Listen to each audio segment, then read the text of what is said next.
Hello and welcome to James Bond Radio. This is podcast number 49. With me is my good buddy and fellow Bond aficionado, Mr. Tom Sears. Say hello, Tom. Hello, mate. How's it going? It's not going too bad, pal. Not too bad at all. I've been pretty excited with this one because we haven't done a movie review. Well, Spy seems like quite a long time ago now. Yeah. Obviously, we've got Moonraker on the cards. What do you think? I tell you what, I'm really excited to get stuck into this because when I was a wee lad, and up until the year 2002, Moonraker was That's quite exact. Yeah. Moonraker was the butt of everybody's jokes when it came to Bond, wasn't it? It really was that was the one movie that was like, oh, fucking hell, Bond in space, that everybody used to take the mickey out of. Obviously, that's been superseded by an unmentionable film from that year. It's interesting to go back to it. And I think a lot of people, me included, had a lot of preconceived thoughts about Moonraker for years and years. And then the last time I watched it was when you came down to the Isle of Wight quite a few years ago now, and we sat down and watched Moonraker. And I looked at it through different eyes then and thought, it's actually not it's crazy, but it's not as crazy as sort of the public perception of it sort of leads people to think. So again, I've gone back with fresh eyes, watched it over again, and I'm excited to get stuck into this one, man. I really am. Excellent. So before we get stuck in with the old review, make sure you come and join us on Facebook. Just put James Bond Radio into the search box and come and like the page. That's lovely. Come and follow us on Twitter, which is at James Bond Radio. You can come to jamesbondradio.com and join the conversation on there in the comments section of all the blog posts. And that looks really creepy, dude. That's freaking me out. He's just pulling funny faces for the listeners and not viewers. You can also leave us a voicemail on there if you want to leave us a listener quote. That would be good. Obviously, remember when you do that, make sure you leave a second message with the answer as well, so we can play that. And if you have any questions for an upcoming MI6 mailbag episode, which will be coming soon, you can leave us a question on there. And last but not least, come and check out our iTunes page. Just put James Bond Radio into the iTunes search. And if you'd be so kind, leave us a lovely glowing 5-star review, because that really helps us out. And make sure you subscribe too, so you never miss an episode and all that kind of business. And again, if you don't even use iTunes, if you use something like Stitcher or one of those other kind of podcasting apps, it would be lovely if you could leave us a review on there as well, because it all helps and it makes us look better than we are. So people who are new look at us and think we're decent. Isn't it, Chris? That's how it works. And we'll say a very big thank you for all your hard work in doing so. Yeah, absolutely. Nice slap on the back. A bit of slap and tickle for all those that do. Oh, lovely bit of slap and tickle.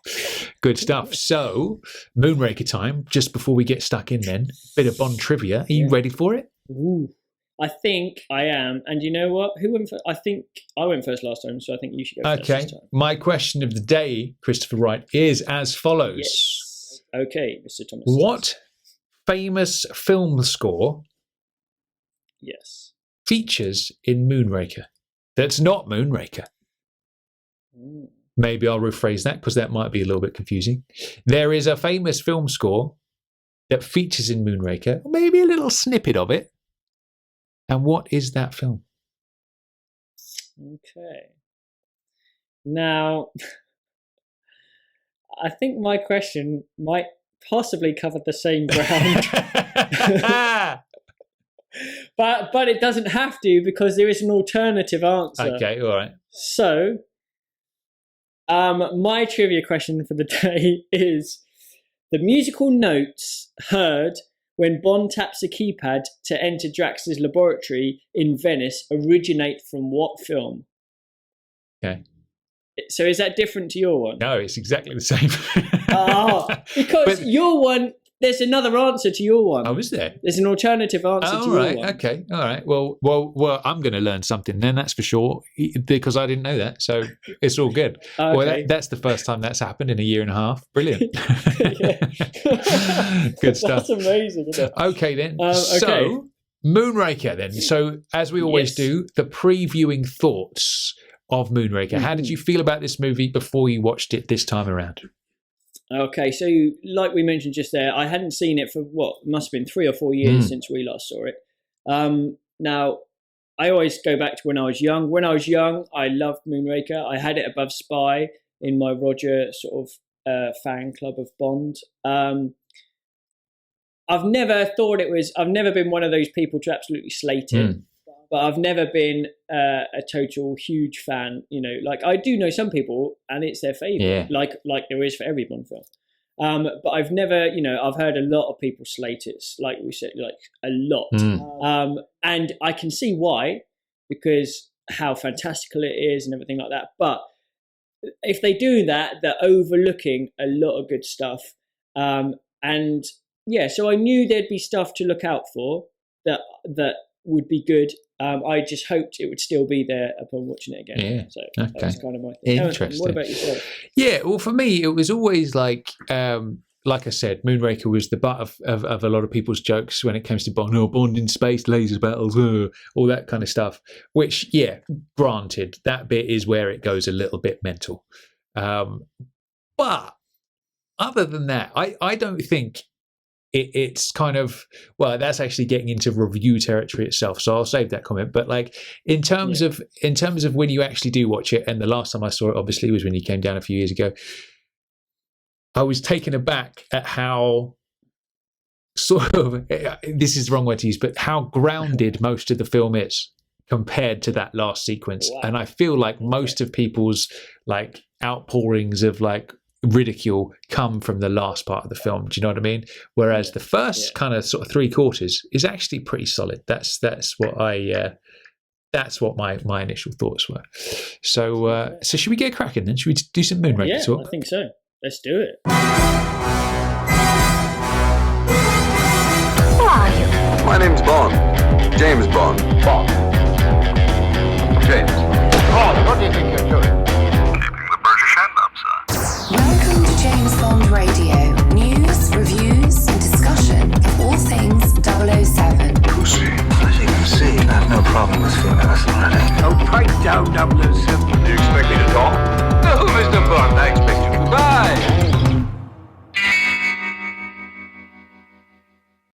Okay, so Roger's gun barrel. What do you think? Yeah, I mean, the actual movement is obviously the same as Spies. They changed it after the first two.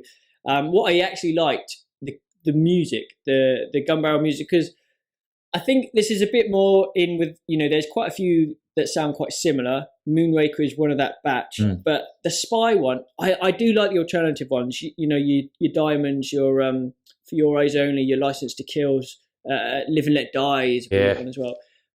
But the one for Spy, I wasn't, I thought it was okay, but I wasn't sure about it. And this is almost like going back to familiar territory with the Moonraker gun barrel music. It's funny, isn't it? We said that about Spy in the review, didn't we? That it's just sort of, it doesn't have much impact in the gun barrel bit. It sort of just kind of like comes in and doesn't have the usual oomph. It's almost a bit too quick. Yeah. But yeah, I suppose the first thing that you notice really is that this is actually a very sort of traditional score again. Obviously, we've got John Barry back. Yeah. But when you compare it to the previous score with Spy Love Me, which is all like bow, bow, bow, wow, it's very much back to classic Bond sound, isn't it? Which is definitely understandable because the big man's back. But there we go. So, what's the first thing you notice about the pre-title sequence? That it's in space. I don't know. What do you mean? It's not in space. It's in the air. Is this a trick question? Maybe. Do you recognise the pilot? I see what you mean. Okay.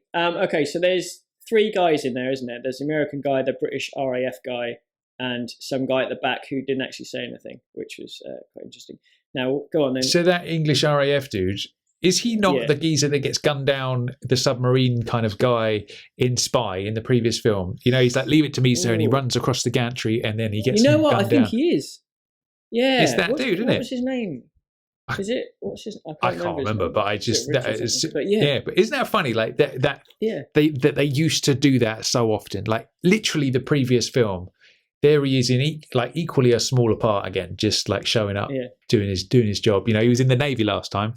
Now he's in the RAF. So now he's in, and there you go. So well spotted. So the premise is we got the jumbo jet with the Moonraker shuttle on its back.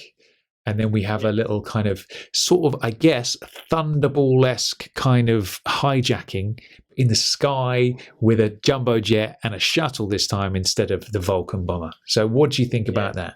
To be honest, Tom, I love this bit. I think the music is great. I love the bit where you just see the two sort of black screens rise up. The two sort of hijackers that have obviously been hiding there for however long the time. They get out, get into the shuttle, put on their seatbelts equivalent, start it up, and then we cut back to the guys in the cockpit. They're all jovial, sort of laughing about and having a good time. Yeah. Suddenly, it's like beep beep beep. What's that? Shuttle ignition. Yeah. And then suddenly, and there's a great shot, isn't there, when you see the shuttle basically just fly off the back of the 747 and burst into flames. I love it. Do you think in reality the shuttle might need a little bit of runway to actually achieve flight like that, or not? I think, well, it would probably drop initially, but with the amount of height that it's got, eventually the thrust should give it enough speed horizontally, and the wings would then lift it up again, and then obviously with the controls they'll be lifted up again. So I don't think it would just fall out the sky. There we go. That's another example of JBR's kind of home-brewed science to explain a bit of Bond. Love it. Yeah, it's high enough. It'll be fine. Yeah, it can sort itself out. Sorted. Job done. It's all physics, Tom. It's all physics. Yeah, lovely. Good stuff. And then we get to see M. He shows up. Now, obviously, this is very poignant because it's Bernard Lee's final appearance as M, isn't it? Which is very sad. But it's good to see him, man, isn't it? It really is. Yeah. Like, especially when you think of it, of what it is. The last time he's M, and obviously in the next movie, M's on leave, isn't he? So he's not. No M is featured at all. Yeah, so it's kind of good to see his kind of his final hurrah as M after all this time, man. There he is. Yeah, sad times, but he does well in this. Obviously, he does well in everything, Bernard Lee. But he's great. But I like in this bit. He's obviously obviously the Moonraker. He's just heard about the hijacking, whatever. Goes into Moneypenny. Where's 007? He's on his African job now. He's on his last leg, sir. Yeah. And you think to yourself, okay, we want to know everything about Bond that we're not even seeing. So this African job, what was Bond doing? Yeah. Obviously, he's ending up on Apollo Airways, this little plane. Okay, so is it somewhere around North Africa? What happened, sort of thing? How do we know? He's basically in this plush private jet with his hand on a lady's leg, as you will. And then, I'm never going to fly with anyone else. And it's like him with the heroin-flavoured bananas, isn't it? We want to know more about that mission as well that we never know anything about. Definitely. Yeah. Do you know what I do enjoy this sequence a lot? And back before I revisited, because that last time when we watched it together, I hadn't seen Moonraker in years, and that was the first time I'd seen it in a long time. But the one bit of Moonraker that always stood out as like, oh, I do love that, is this pre-title sequence. I really awesome. Dig it. Go on. There's a couple of cool things that I just sort of noticed this time. Like basically when the pilot comes out. He shoots the controls, so the plane's going to sort of drop out the sky. Bond kicks a gun out. They're having a little battle. I love the fact that the sort of female pilot, or she's just putting on a parachute, not getting involved, but just watching it as if it's entertainment to her. And I love that. If you literally, her mate and Bond are having a big scrap. The doors open, and she's just there chilling, doing up a parachute, thinking, "Well, I'm okay." I'm all right. Yeah. And I thought that was really cool. And there's a good battle as well. Some of the Rogers you're not sure about, but there's a good fight. And as soon as that door opens, you do think, bloody hell, what's going to happen? A bit of jeopardy going on. And he gets him out, and then obviously who rocks up? Well, this is my big query about the pre-title sequence. Is that plane is tiny, right? Yeah. Any normal man has to stoop over in that plane. Where on earth was Jaws hiding? That's what I want to know. I think he was in the bathroom. Do you reckon? Well, that's the question, isn't it? Because even on like a proper, commercial airliner plane, those toilets are really cramped anyway, aren't they? Yeah. So God knows what he was doing and where it'd he was. It'd be knick-knack sized, and he'd have to squeeze in. There you go. Yeah. But the trouble is, what happened if Bond needed to go for a quick one?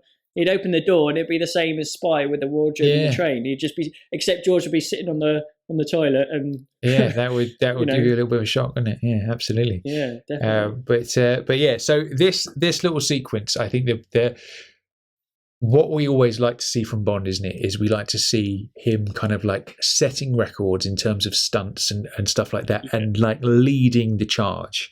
And what a lot of people say is, oh, Moonraker was just this, trying to jump on the Star Wars bandwagon, which, there is probably obviously some truth to that. Do you know what I mean? That was the big thing. Star Wars was such a huge thing. The thought was, well, let's capitalize on that a little bit and get Bond up in space. Fair enough. But they come straight out of the gate with that pre-title sequence with the parachute thing, and that to me is like that is pushing some serious boundaries. I don't think you'd ever seen anything like that in a movie before. No. Somebody jumping out of a plane with no parachute, flying over to somebody else, taking their parachute, and then going down to safety. I mean, that's pretty rad. I know Arnold Schwarzenegger nicked that in one of his later films, in Eraser, I think it was. Right. Nicked it totally from Moonraker. So there he is. He might be influenced by current stuff going on in the culture, but he's still blazing a trail himself in certain ways. Any thoughts on that? Yeah, well, I totally agree with you on your point. I think the scene's epic. I think the music, again, is so good. I love that bit where obviously Bond's pushed out and you just think, oh, bloody, what's going to happen? How the hell is he going to get out of this? I love when he clocks the pilot and he goes into the deep dive. He puts his hands sort of just by his sides and that sort of steepens his angle, and he just flies, and that's great. And I love the little battle. Obviously, he manages to get the parachute, kick the guy away, and we hear that classic scream, which we've heard a million times before. And then he's trying to do up the sort of buckle. But as soon as he does it, there's a great shot where he's sort of falling with his back to the ground. And as soon as he turns over onto his stomach, Jaws just flies into shot, and the music kicks in, and you're like, "Oh, you know what, man? This is so good." That is my favourite bit. That bit gives me chills. Like where that shot from behind, where you see from the behind of Jaws as he kind of swoops in, and as soon as he swoops into shot, you get the and it's just, oh man, I really dig that scene. That's like, I think that might even be my favourite scene of Moonraker, actually, just that little moment. It's so good, isn't it? And then obviously Jaws sort of goes into that dive, and you know that he's a big dude and he's going to pick up speed a lot quicker than Bond. So he sort of catches up with him, and it is scary, man. When you see him he's about to bite his calf. You are thinking, sometimes I get little flashbacks from my childhood, because I remember I explained before I had like serious Jaws phobia, and I refused to watch these two films for years before I actually was brave enough to watch it. There's that sort of scene. Obviously, it's not actually Richard Kiel; it's the stunt man. But like, there's a shot from a little bit of a distance in front of Jaws, and you see him kind of swooping down. And he's got his arms up in like that sort of. He looks terrifying coming through the sky like that. Man. He really does. Yeah. And every now and then I get these flashbacks of like, it's too scary. And I'm like, come on, it's just a film. You're a grown man now, that's Tommy. Exactly. It happened to me as well, completely.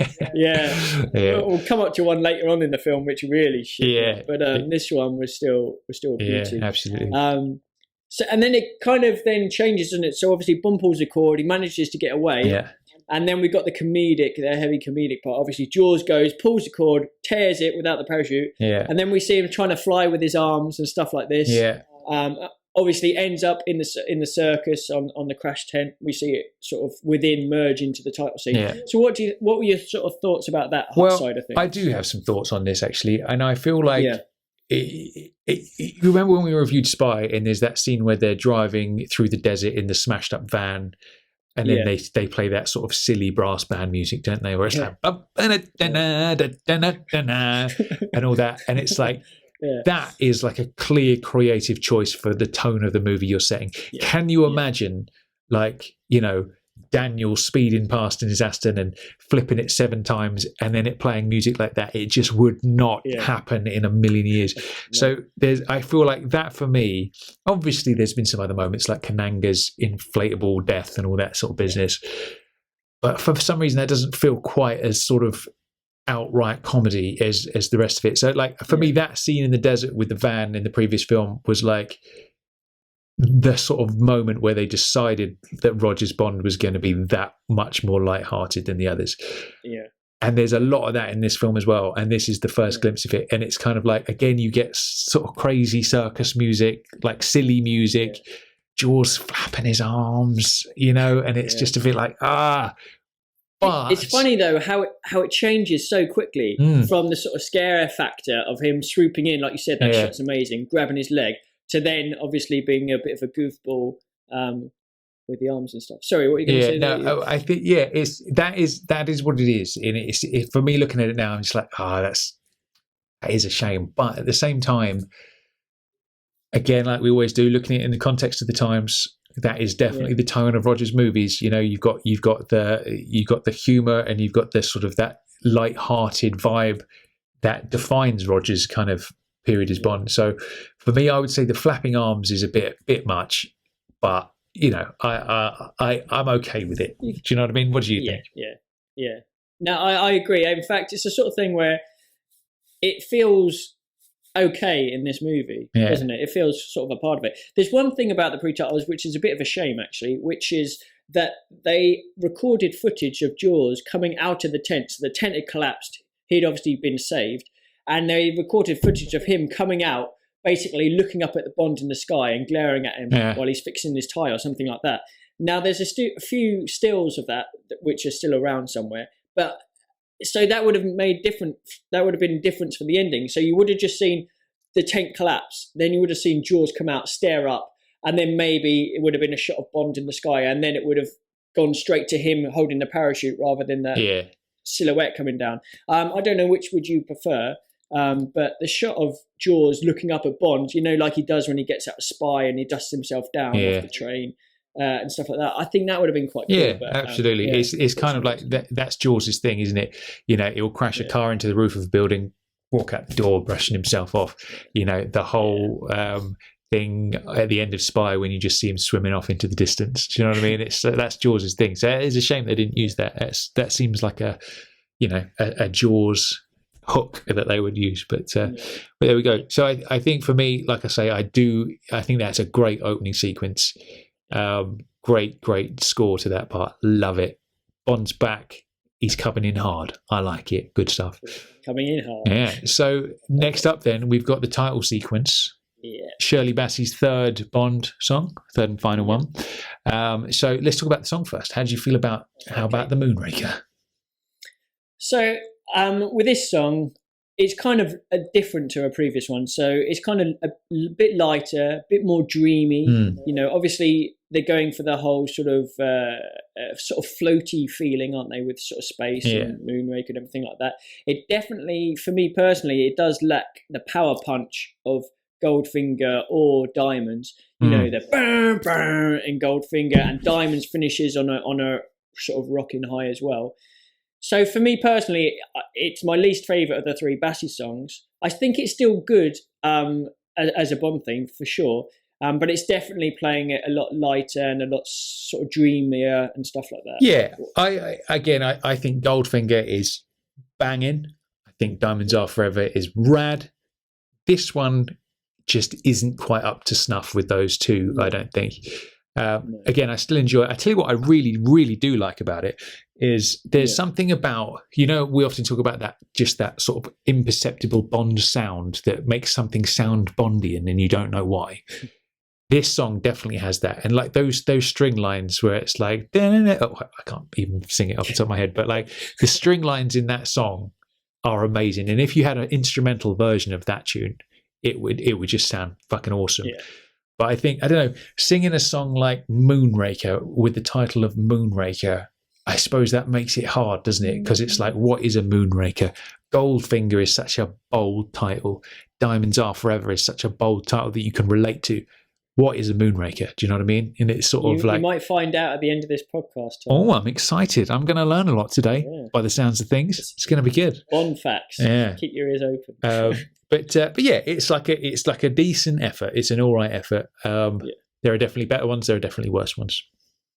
So, what do you think about the actual the visuals for the title? Then, what do you think? I think it's good. I thoroughly enjoyed it. I like the sort of I like the fact that obviously you see Bond in it and he's got his parachute on and all that kind of stuff. Yeah. It's nice to see the sort of elements of the pre-title sequence coming into the visuals and stuff like that. That's always a nice little touch.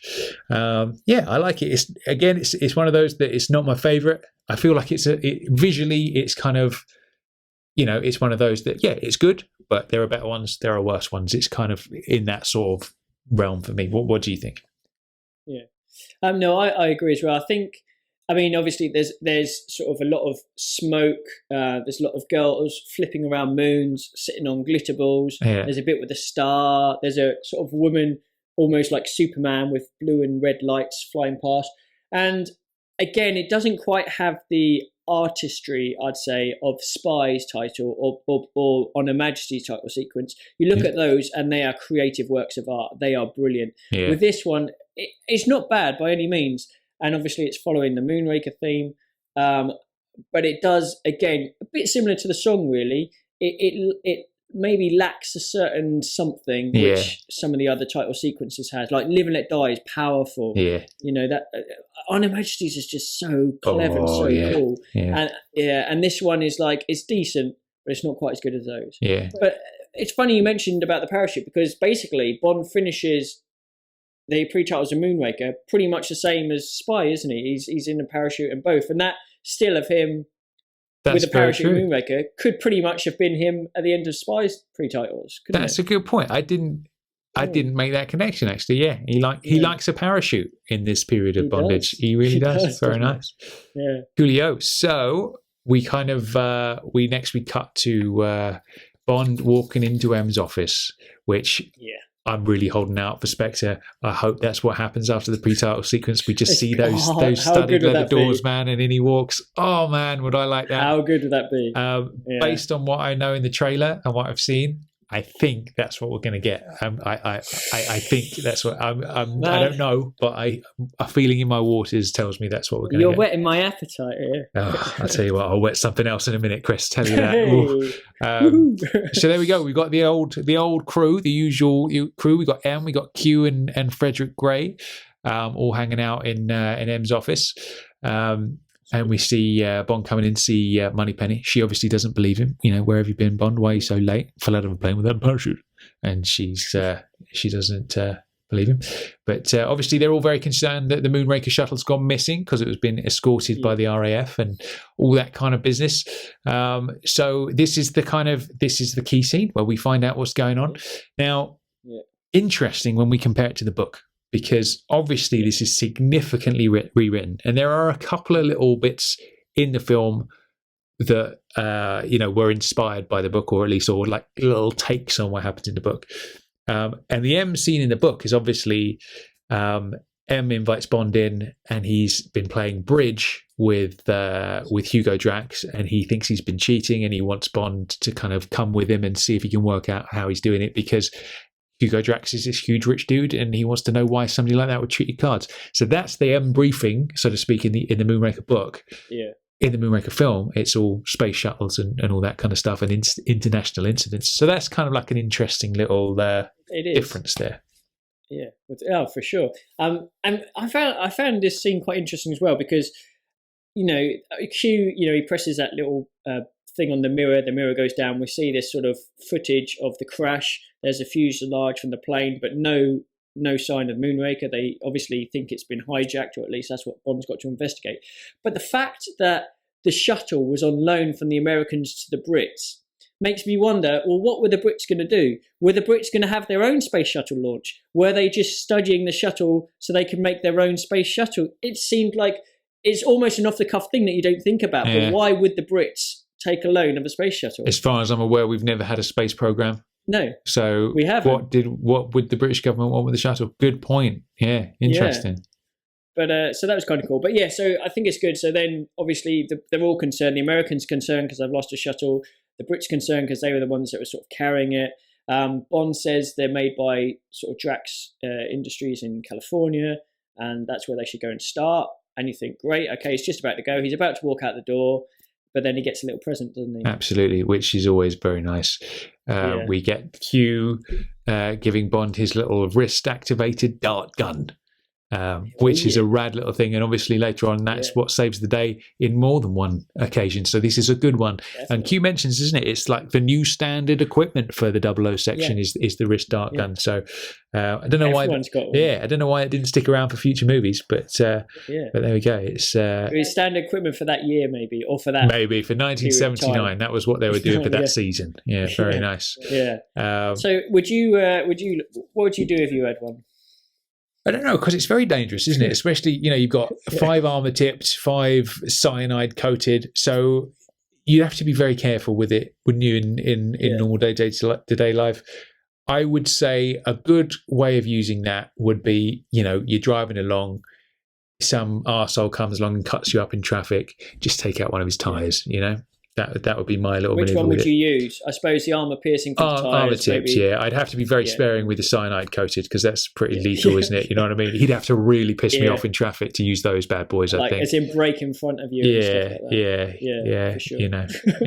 So have you always thought when watching that when Bond is in the centrifuge, which we'll come to later, he uses the armor piercing tip, and when Bond is in the space station at the end against Drax, he uses a cyanide coated. Is that what you've always thought, or have you not thought about it? I don't know, because I suppose it's whatever's sort of loaded into it, isn't it? And it's like in the centrifuge thing, G-force, and he's not going to have time to load up a dart. So I guess I don't know. I guess he was just lucky and did armor piercing. I guess. Yeah.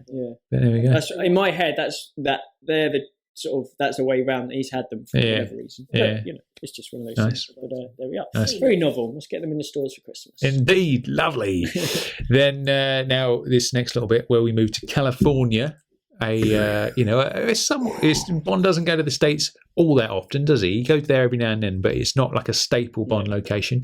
This time he goes to California. And we see a rather lovely Corinne Dufour, who I know you're very partial to, Chris. I am. I think, in all honesty, I think she's got one of the most beautiful face out of all the Bond girls. At least one of them. I think she's just drop dead gorgeous. Yeah. I don't know.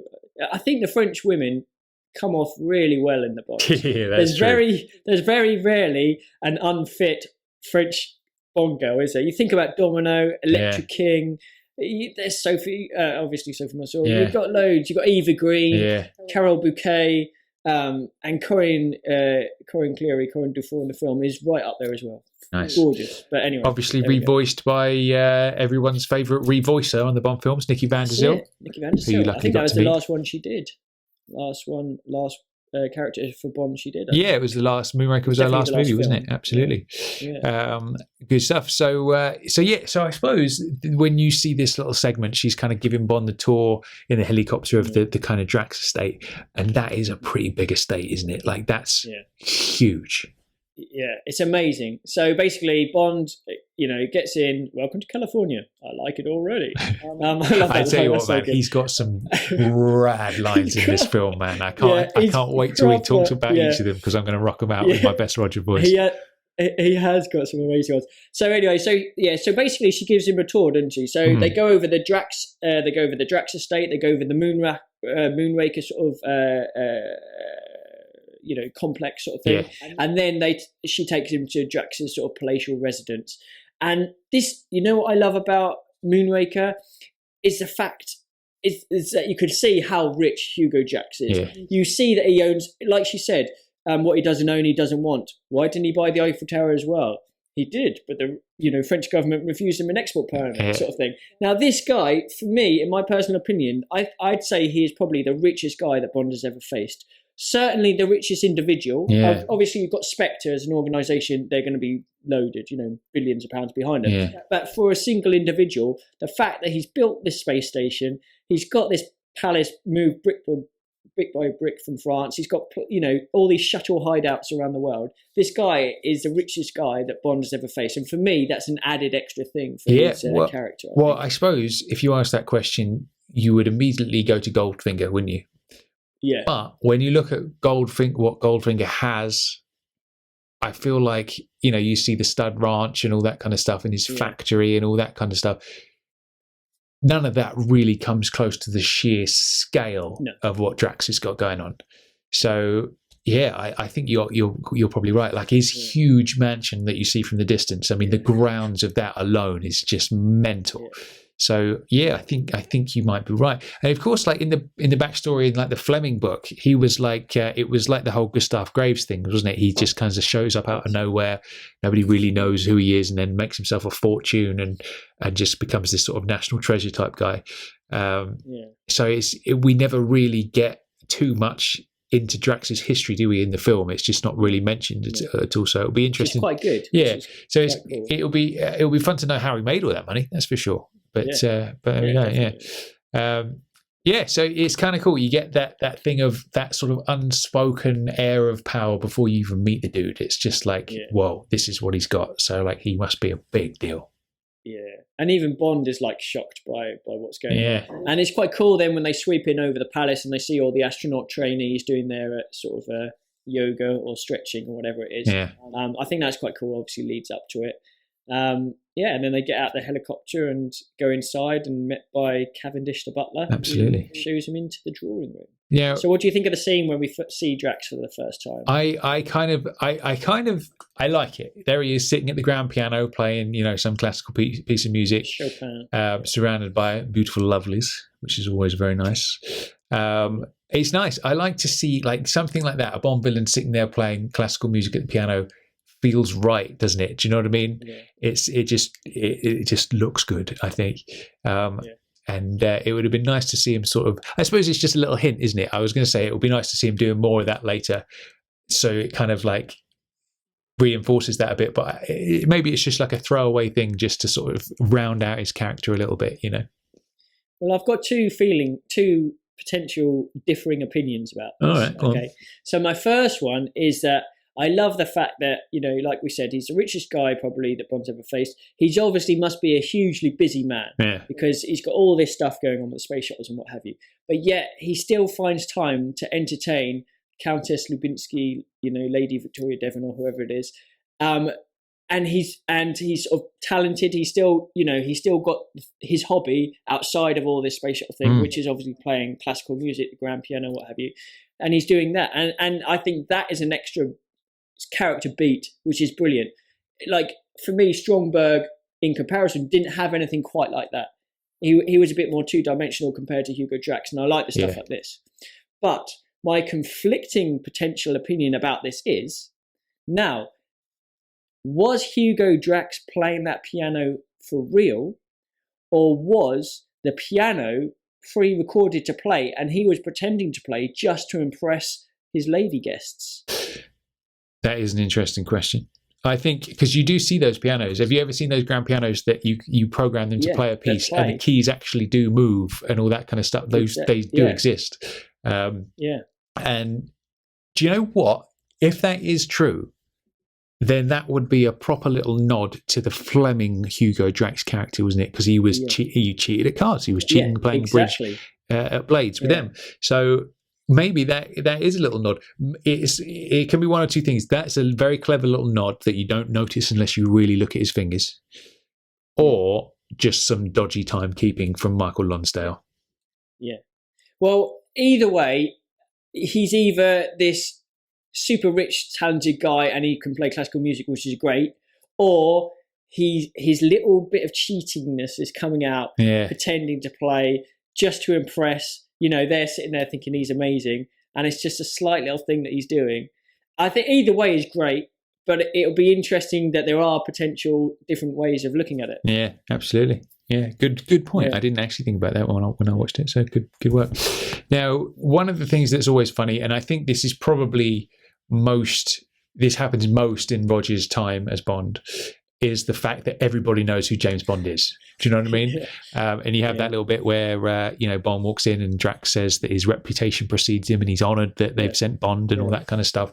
And he's the secret agent. Yeah, and he's the secret agent. So, it does make me wonder whether Drax would really know who Bond is, but I'm sure with an operation of that scale, he's probably had dealings with the government and might have heard of him.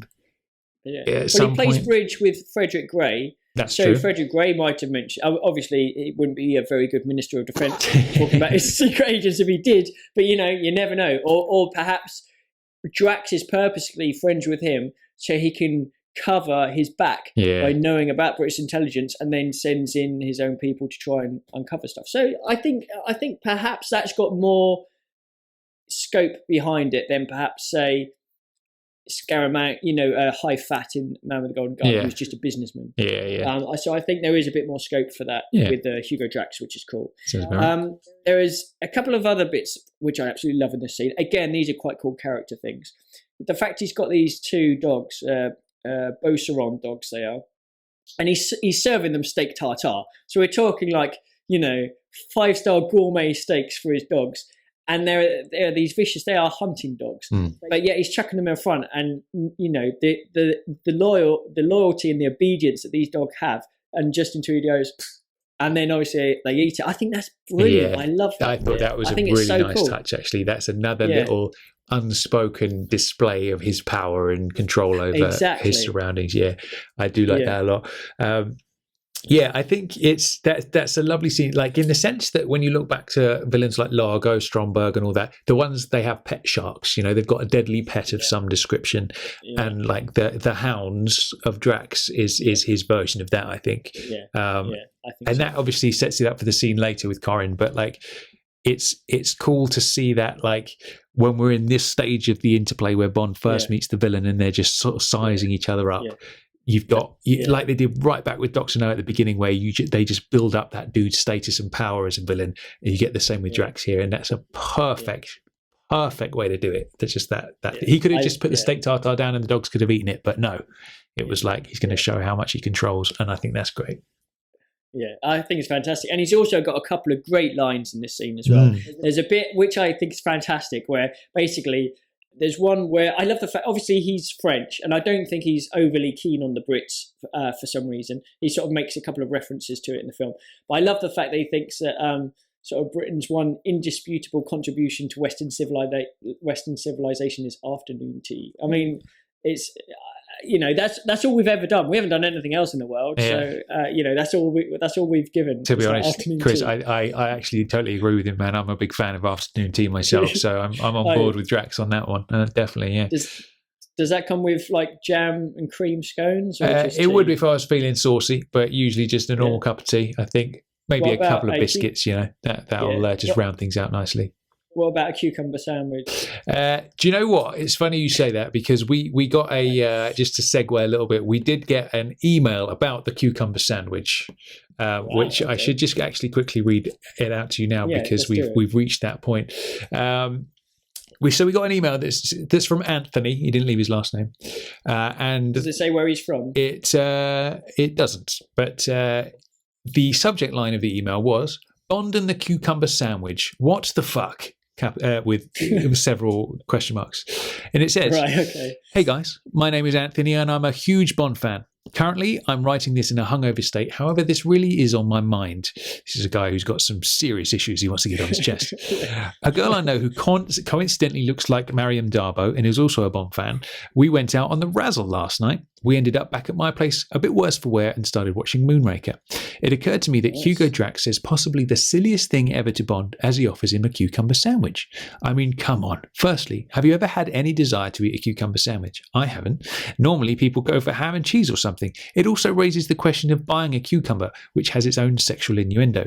Can I press you for a cucumber sandwich? What a silly line to come from a Bond film. Could you picture Dr. No saying that after he crushes that ornament in front of Connery? Normally, when a man gets in my way, crushes ornament, how can I press you for a cucumber sandwich? Or better still, Red Grant in From Russia with Love. I want you to kneel down and kiss my foot and make me a cucumber sandwich. Furthermore, what about Blofeld in You Only Live Twice in his high shrilled voice saying it? Or Christopher Walken in A View to a Kill? Or better yet, Mr. Big in Live and Let Die? Or even worse, Christoph Waltz in the new Spectre film? So I think that is one of the silliest lines in the entire series. What are your thoughts, Anthony?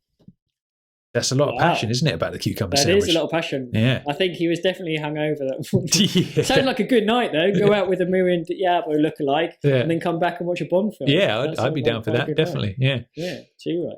So cucumber sandwiches then. Yeah, I to be honest, I'd never even noticed it. It just sort of, it's just a line as far as I'm concerned. It didn't stand out as anything particularly crazy to me. What about you?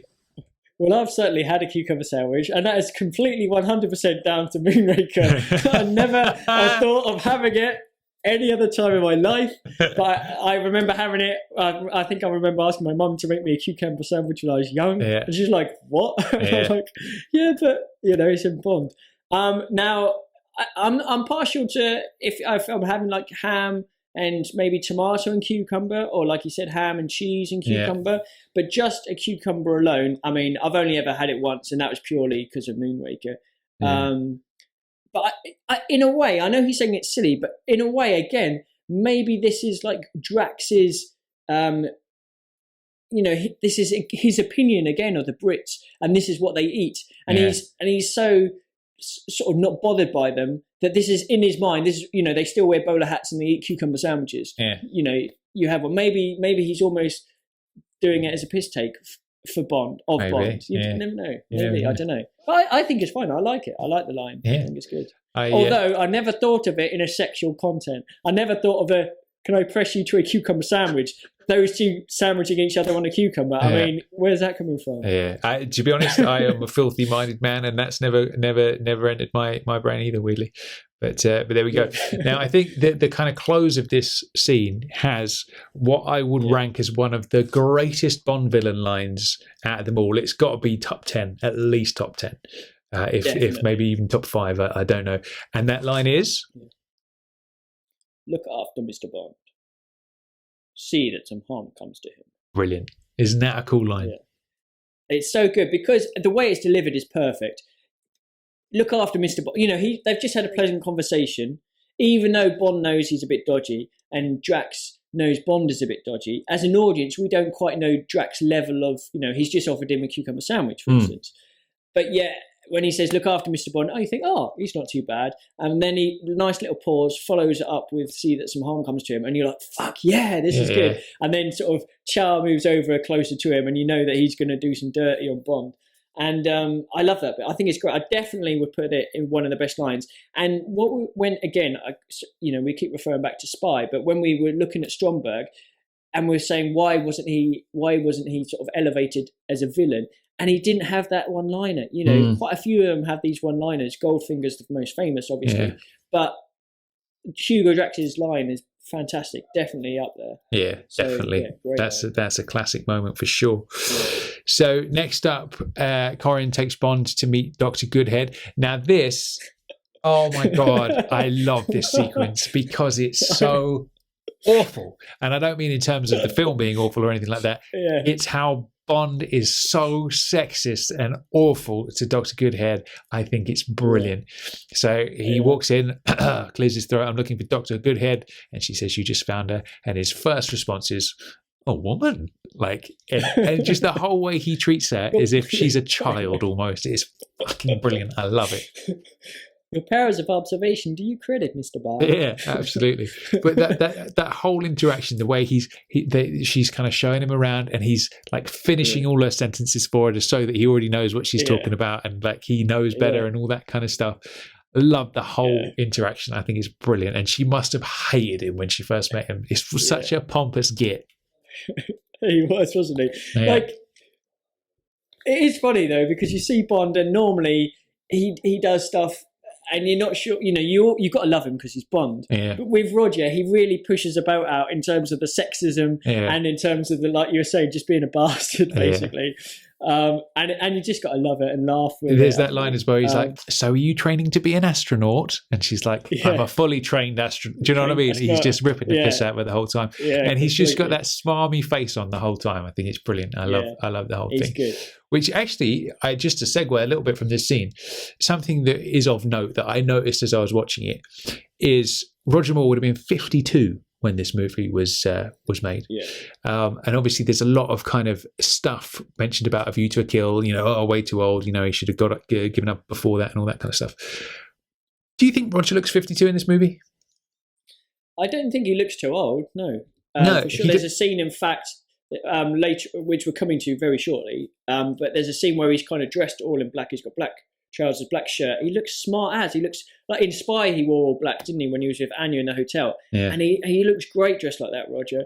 And he didn't look bad at all for Moonraker, I didn't think. I think I thought he that's because I was looking at him, I was thinking, man, that's like Roger looks rad in this film. And that was the scene that did it for me, is where he's all dressed in black and just looks brilliant.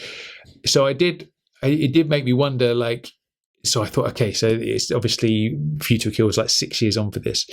But I look at him and I was like, in this film, he looks like, if you'd have said he was 42, I would have believed you. Yeah. Do you know what I mean? It's like he was looking great. And I think for a lot of people who like scoff at A View to a Kill because of his age in that one, I think okay, he was pushing 60 at that point, but like up until then, I think he looked pretty great, I think for his age, yeah. I mean, he aged really well. If you compare him to Connery, he was 3 years older than Connery. Yeah. If you compare him to Connery when he was that age, obviously Connery had lost the hair years ago, but he, or to be fair, actually Connery got back in really good shape for Never Say Never Again. But Roger facially still looked really good, yeah. So I thought it was great. Absolutely. But one of the things that I absolutely love about Moonraker, particularly the first half or the first 2/3, is the amount of attempts that happen on Bond's life. I just love it when people try to kill Bond. And the main first one we have in Moonraker, aside from the pre-titles, is this centrifuge. So obviously Goodhead takes him inside. There's cool little byplay there where, why don't you give it a go? Why not? And then Bond gets in. And there's a great bit where she's just basically saying, chatting to him about the machine. And there's a part where she goes to undo his shirt to put on this sort of, heart sensor or monitor or whatever it is. Yeah. And he just sort of isn't expecting it. And you just see him look down as if, is she doing something kinky or what? And it's a lovely little moment that Roger does. But I love the line that he delivers afterwards where he kind of goes, so how fast does it go? And like you can tell he suddenly thinks, well, hang on a minute, have I jumped the gun too fast? Should I actually be here? Yeah. Which is quite cool. I like that quite a lot. Yeah, no, that is. What do you think of this scene then? So this little bit with the centrifuge, this again reminds me of Thunderball. This is like a new, more intense version of the rack, isn't it? That's what sort of came to mind. Have a go on this. I'll leave you completely unattended for a little while, and somebody else comes in, messes with it a little bit, and nearly kills Bond. That's right. It's exactly the same. Yeah, good spot. Good spot. So there you go. And I feel like this is one of those moments with Roger, because with Rog, you can feel like he's got that sort of Superman Bond thing going on where he's never really that bothered by any danger. Do you ever really feel like he's in peril because he's Roger and he's always smooth and he's always there? Yeah. This is, for me, is one of those scenes where like he looks like he's really feeling it. When that speed comes up and there's like the ripples coming up his face with the G-force and all that kind of stuff. Yeah. And when he comes out of it at the end, he looks fucked, doesn't he? He really does. Yeah. Yeah, well, I think we've got a great Barry score with this one. Ramps up the tension. We see Char, whatever you call him, sort of doing it slowly, putting it up. Yeah. And beforehand, we've heard, space shuttles equivalent to 3Gs. Most people pass out at 7, but don't worry, here's a chicken switch. If you press that, things go wrong, sort of thing. And it hits 7. Most people pass out. Bond presses a button. Obviously, nothing happens because Charles sort of changed the cables or whatever. So it keeps going, getting faster and faster. The music building. You can see him he's flaking out. Like his face is all going everywhere, like you said. Like sweating. He's about to pass out, and suddenly he's getting these flashes of like back in M's office, isn't he? Yeah. And like literally at the last minute where he's about to go, does the old dart gun, and then it goes down, and then you see Charles' face, and he's not a happy bunny, is he? No. He's like, you just spoiled my fun. What's going on? And what I love as well is like you said, he's absolutely screwed. Like Goodhead comes back, opens it up, there's smoke everywhere from the thing. Something must have gone wrong with the controls. But as he gets out, he basically, okay, so most people pass out at 7. This guy's just hit 13 Gs. And like it takes him about 5 seconds to sort of stabilize himself. And then he just walks off. That's the caliber of the man we're dealing with, Chris. At the end of the day, he's just that kind of guy. He can deal with that, He can. He's rock hard. Yeah, I'm sure I'd pass out at 3 Gs. That would be my cut-off point, without doubt. But there we go. So yeah, and there's that cool moment actually where you see him sort of like straighten his tie and still walk off, and then he just glances up to the control room, and like you see him eyeball Char as he kind of walks off, and there's that there's going to be some beef later on with them too. That's good.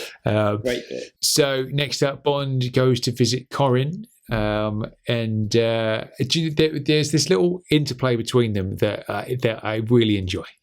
So he comes in, and she's kind of like preening herself at the mirror, and she says, "My mother gave me a list of things not to do on a first date." And then Rog says, "That's not what I came for." And her reaction to that is, "No. Well, then What Yeah. do you want? Like, I love how like she just assumes she's not one of these who's like blazing forward for feminism in the Bond girls, is she? She's ready to give herself up to him. She's just going to hand it to him on a plate. I do enjoy that. And Roger says for the third time in 3 movies, I need some information. He likes hunting loves for his information, doesn't he? Rog loves it. He loves the information. He loves a bit of information. And then obviously she says, she gives him the information he needs, and then he starts macking out on her anyway. And he says, "What about your mother's list?" And she goes, "I never learned to read." Which again, feminists the world over are going crazy at this point, aren't they? But again, this could be taken in 2 ways. I think one, it could be, "I never learned to read. I'm a thickie. I don't care. Let's just get down and do it." Yeah. The other side is that obviously she's learned to read. You're in the 20th century. She's just completely taking the piss. It's like, "Oh, I never learned to read. Haha, wink, wink. Come on, let's get over here," sort of thing. Yeah. So there are 2 ways of looking at it, I think. Yeah, absolutely. Maybe it was just a cheeky joke. But yeah, I do enjoy that little exchange nonetheless. I tell you what, I just have to mention one bit. Yeah, go on. There's one bit, where she lies down and her head rests on the pillow just when Bond's sort of about to go down and snog her. And she looks so gorgeous. Are you in love with scene. Corinne a little bit, Chris? I think I might be. like it's just her face is so pretty. Yeah. I think she looks lovely. Bless your little. Do you know what I've noticed about you talking about Corinne? Usually, when we talk about Bond girls, you and I are like, she's fucking lovely. Whereas this time, all you're talking about is how pretty her face is. Yeah, I think you're in love with Corinne. I might be. Yeah, that's nice. Anyways, let's move on. Very nice, lovely. Now, I do like a little sequence where Bond's being sneaky, and this is one of those. At night as well. Absolutely, at night. And he's got the black outfit on, the black shirt, black trousers, and all that kind of stuff. We see a bit of safe cracking. The old MI6 safe cracking gadget has been updated since You Only Live Twice. It's got a little X-ray machine on it now, which is nice. Yeah. Q's obviously been hard at work. And I like this whole sequence. There he is raiding the safe and all that kind of stuff, and it's cool. I like it. There's a nice bit of tension there. Yeah. Well, there's also, there's tension because Char's sort of seen them go in, hasn't he? Yeah. So Char's kind of knows what's going on, or at least he sees them come out afterwards. So Bond sneaks in. He doesn't quite know where to look. Corinne then comes in because there's a couple of things that Bond does in this film where he sleeps with someone and then he leaves him in the middle of the night. He kind of does it later on to Goodhead as well. Yeah. But he does it to Corinne, but Corinne then kind of rocks up in the study as well. Bond straight away is like, right, you've had your fun now. Information, where's the safe, sort of thing. Yeah. She sort of lets him know. And then he gets out these Vanini glass schematics, so they've got all this sort of blueprints of all this glass and globes and stuff like that, and he gets the most indiscreet camera, this like 007 camera, which I think is amazing. I'd love to have that 007 camera. It'd be so cool. Me too. Obviously he takes a few snaps of it, but there's a cool bit where obviously he's got this safe cracker, this x-ray bit, and then he goes, there you are, you see, you have a heart of gold. Probably a healthy dose of radiation as well. If it's an X-ray, it's probably. Well, do you know in my mind when he did that, I thought he was having a sneaky look at the boobs. Yeah, well, he probably was, but there must be some sort of X-ray coming out of it. Which has probably gone through. That's true. Maybe. Well, Corinne, lovely. So we've got some sneakage, and then we have yet another Thunderball throwback, as far as I'm concerned, which is the Drax is out there doing a bit of pheasant shooting, which harks back to Largo shooting the clay pigeons in his Nassau estate. There's a lot of links, actually, isn't there? There is, actually, when you think about it. It's interesting, So there's that kind of, what's the deal with that geezer with the horn, where Bond shows up and he's like, burr, burr, burr. Yeah, I think the main thing is that that's to let everyone know that, so Drax is with his pals, pheasant shooting, they're all having a good time. But Drax is basically there waiting for Bond. He knows Bond is going to show up. That's why he's planned this whole thing, so that Bond can show up. So as soon as Bond shows up, he doesn't want everyone else around, to potentially see what happens and what have you. So, he finds out Bond's arriving, tells the guy, points, nods to the guy with the horn, blows the horn. That means, okay, the hunt's over or the shooting's over. Everyone packs to go away. Bond rocks up with the chauffeur, comes to see Drax, and then it's just the two of them with Char in the background. And I think that's basically what it is to alert everyone. Just to signal to everybody to bugger off and stop. But obviously he's got two ladies with him, hasn't he? What was it? Mademoiselle Daladier and Mademoiselle Señorita Daladier and La Signorina del Yeah. Matteo. Yeah. He loves it. He's always got a couple of women around, doesn't he? He loves it. Nice. I like the cut of his jib. It's nice. Yeah. So you got that kind of similar thing, like when Largo gives Bond the gun and he's like, "Oh, it seems terribly difficult," and then he shoots from the hip. No, it isn't, is it? Love that. That's one of my favorite Bond moments of all time. And then this is just a different one, a version of that, but like turned up to the maximum. Like, first of all, I don't know how Bond noticed the dude in the tree. Like, this is it. I mean, he was far away. He must have like ears of a hawk or something to have heard him cock his rifle, sort of thing. But so good. And I love the fact as well that Drax knows Bond is a threat. Of course he does. Yeah. Bond knows that Drax is a threat. Drax gives him a gun. Bond checks that it's loaded. And I love that because A, he's not 100% sure if Drax is giving him a gun that's loaded or not. Yeah. And the fact that Drax is giving him a loading gun, knowing that he's a threat, I think is brave on his part as well. Yeah. So I think it's quite a cool bit of that. Do you know what? Yeah, the fact that he hurt this guy. I think like it's funny, isn't it? That whole sort of interplay, like we mentioned just now, like with the whole thing of where Bond and the villain meet, they both know the other one's up to no good. And they're just sort of they're existing just beneath this little veneer of being civil to each other, but they're trying to outsmart each other all the time. And like we haven't had that for a while. Do you know what I mean? I think the last time we had it was Die Another Day, sadly, like with that fencing match and all that kind of stuff. But like the last time in a real Bond film was Tomorrow Never Dies, when he goes to see Elliot Carver and he starts dropping those lines about being lost at sea and all that kind of stuff. And I like that, man. I'd like to see that happen again. Definitely. That's a cool little dynamic that I enjoy when it comes to Bond. But maybe we'll get it in Spectre. You never know. But let's do a bit of interplay, Chris. So I've just swiveled around and I've just shot and I've missed my pheasant. So you say what? You missed Mr. Bond. Did I? Love that bit. I love it. It's so good, isn't it? It's so good. It's what I enjoy is the fact that Bond's just killed a man, right? He's just killed a man who probably had a wife and kids at home, and he just hands over the rifle and walks away like nothing's happened. Yeah. Well, why? This guy was about to kill him. That's the name of the game, isn't it? Yeah, that's true. But I mean, again, it's another great attempt on Bond's life. The line is fantastic. Bond then obviously, he gets away. Then he goes back to the airport, doesn't he? So he leaves, and then Corin rocks up in a little golf cart sort of thing, and Drax obviously wanted to see her, and then he's fully aware. Obviously, Charles told him that she helped Bond. And she's like, no, I didn't. No, no. This is I didn't, I promise. But there's that death scene of hers is actually quite haunting, isn't it? Like that whole thing of her running through the trees with the dogs in pursuit. That's like quite a nasty death scene, I think, and quite memorable as well. Oh, it's great.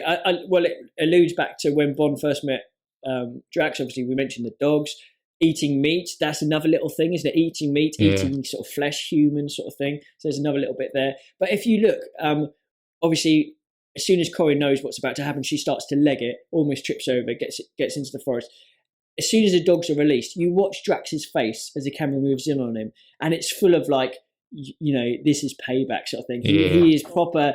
He's almost enjoying the fact that the dogs are going after her, and I love that as well. Yeah. But to be fair, she gets away pretty far into the forest, for not much of a head start. Although she did have a pair of wellies on for a bit, but don't look down when you watch a film because you do see her in wellies. But anyway, nice. But yeah, the actual point where they, again, great music, tense music. The dogs are chasing her. And the part where they actually, take her down and you've got the intercutting of the loud bells, I think is fantastic. And like you said, it's really haunting, isn't it? Yeah, it's almost like funeral bells for her death. So it's a lovely little it's almost like a scene from like an old school horror film, that, isn't it? It really is sort of like a really dark little sequence, which is funny when you compare it to like the whole flapping your arms when you're in midair falling onto a circus at the beginning. It is quite a different little feel going on there. But there we go. So your missus, she's gone, unfortunately. No more Corin for you. No. Shame. Yeah. Oh well, there's plenty more women in the film. There's plenty. She can be replaced very quickly in this particular film for your affections. So next up, we arrive in Venice, which is a Bondian hotbed. He loves a bit of Venice, doesn't he? He goes there all the time. He does. We'll have to do Venice at some point. not in a romantic way. No, no, absolutely. But yeah, no, that's definitely a brilliant place to visit for sure. So we've got Bond in his gondola, piloted by Franco, his punting mate. They go through St. Mark's Square, which obviously features in Casino Royale as well. And yeah, so he's on the trail. Basically, he got the plans from the safe and all that kind of stuff. So he's going to go and see where the glass is manufactured and kind of track all that down. So how do you feel about this kind of? It's Bond doing a bit of detective work, isn't it? This bit. Yeah, it's great. I think it's good. Obviously, Vanini glass. He's found out it's in Venice. Gets off the gondola, goes to see Vanini glass. I love the scene as well where he goes in, and again the sort of woman inside Vanini glass is stunning. She's like, yeah, really nice, and they have a little bit of byplay, and he's like, she's like, oh, please go anywhere you wish, sort of thing. And well, first of all, it's like, can I help you? And he's like, I'm tempted to say yes immediately, which is a great line. He's got loads in this film. Yeah. But the way that when she says, oh, you please go anywhere you wish, and he walks off, the way that she watches him walk off, that she is bad. You know, basically, that she is one of Drax's sort of people, which is quite cool, I think, because normally it's like a normal sort of thug or something like that, isn't it? So it's quite cool that he employs women to they're not just things to look at. They're pretty mean, and they do a good job as well. Absolutely, good stuff. Yeah, double-edged sword with the ladies there. It's very nice. Then next up, so Bond spots Dr. Goodhead. She's having a little museum tour, as guided round by one Anne Lomberg, who we should call out when we had good old Casper Ingalls on the show a good while back now, when he met her at his Sweden with Love event a while ago. He was hanging out with her and he met her there, I think. So shout out to Casper, because she's bloody gorgeous. Yes, lovely. Lovely. So this bit's quite cool. So basically, Anne Lomberg's doing the tour guide, getting these people, showing them around the glass factory. They do the little bit where there's that glass dish that's worth over $1 million, but she puts her hand on there to set off the thing. Yeah. And Bond obviously spots Goodhead, and Goodhead sort of sneaks away, and Bond follows her. I love the fact he gets so close. So like he's almost standing right. Well, he does eventually, obviously, stand right next to her, and she's not spotted him, and he gets right up close, and he's like, "What is it? 14th or 16th century or whatever it is?" And then suddenly she's like, "Oh shit!" He's right next to her, and I think that's quite a cool bit as well. Yeah, that is nice. Yeah. So after that, this is the sequence that a lot of people tend to make fun of, isn't it? It's that little sequence where Bond gets back in his gondola, and then we have a little chase sequence. So let's break this down bit by bit. There he is in his gondola. He's a passenger. Franco's punting along, and away they go. Along comes the funeral boat with the coffin. Dude sits up, throws a knife at Franco. He goes down, throws another one at Bond, but misses. Bond picks that knife up, chucks it back. He's dead. And then luckily, the gondola is fitted out with some extra materials, and then we have a speed gondola chase throughout the canals of Venice. So what do you think? Is this getting too silly, Chris, or is this all right in your book? For me, it's 100% fine. For me, I absolutely love this. Again, it's another attempt on Bond's life that I love. I love the fact that you see this coffin rise up. It's got like 20 knives, and another load of knives come up. This basically corpse comes up, obviously he's quite white and pale. He looks like a corpse. And then the fact that Bond just sends him back in the coffin, I think I absolutely love that bit.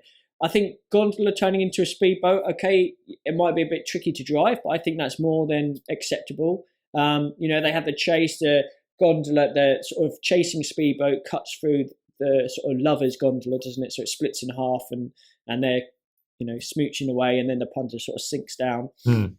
And it's just a bit of machine gun fire, Bond sort of ducking here and there. I think all that part is fine, but then it gets to the next stage where he reaches basically the sort of steps leading up to St. Mark's Square, and then he obviously converts it to like a hovercraft. Now, this is an interesting part. What do you think of this? Yeah, part? well, do you know what? Like you say, the bit on the river isn't a million miles away from the Man with the Golden Gun boat chase, is it? It's that same sort of style of chase, I guess. Yeah. But yeah, the hovercraft part as well. Do you know what? I remember reading Bond on Bond, and he was saying when they filmed that bit, they had some trouble with the actual hovercraft bit inflating evenly. So it would one side would inflate first and tip the boat over, and he like fell into the canal like 3 or 4 times with all these people standing around watching him, which was quite funny. So you had to like get changed into a completely dry suit and start over, and like it happened 3 or 4 times in a row, which is funny. Yeah, that, and then okay. So once he sort of hovercrafts it through St. Mark's Square, again with the score that kicks in at that point, you know, dun dun dun dun dun dun dun. Yeah. It's that same choice, isn't it? It's like, right, let's go all out for comedy, and that's what it is. We get the double take pigeon, which is a big deal for a lot of people, isn't it? The double take pigeon. What are your thoughts on him? Well, you get a double take camel in Octopussy with the tuk-tuk race as well, don't you? That's true. Or is it a single take camel? Maybe it's a single take camel. But anyway, you get animals sort of within the chases, don't you? Yeah. I love. In fact, you know the part that you mentioned about him sort of falling in.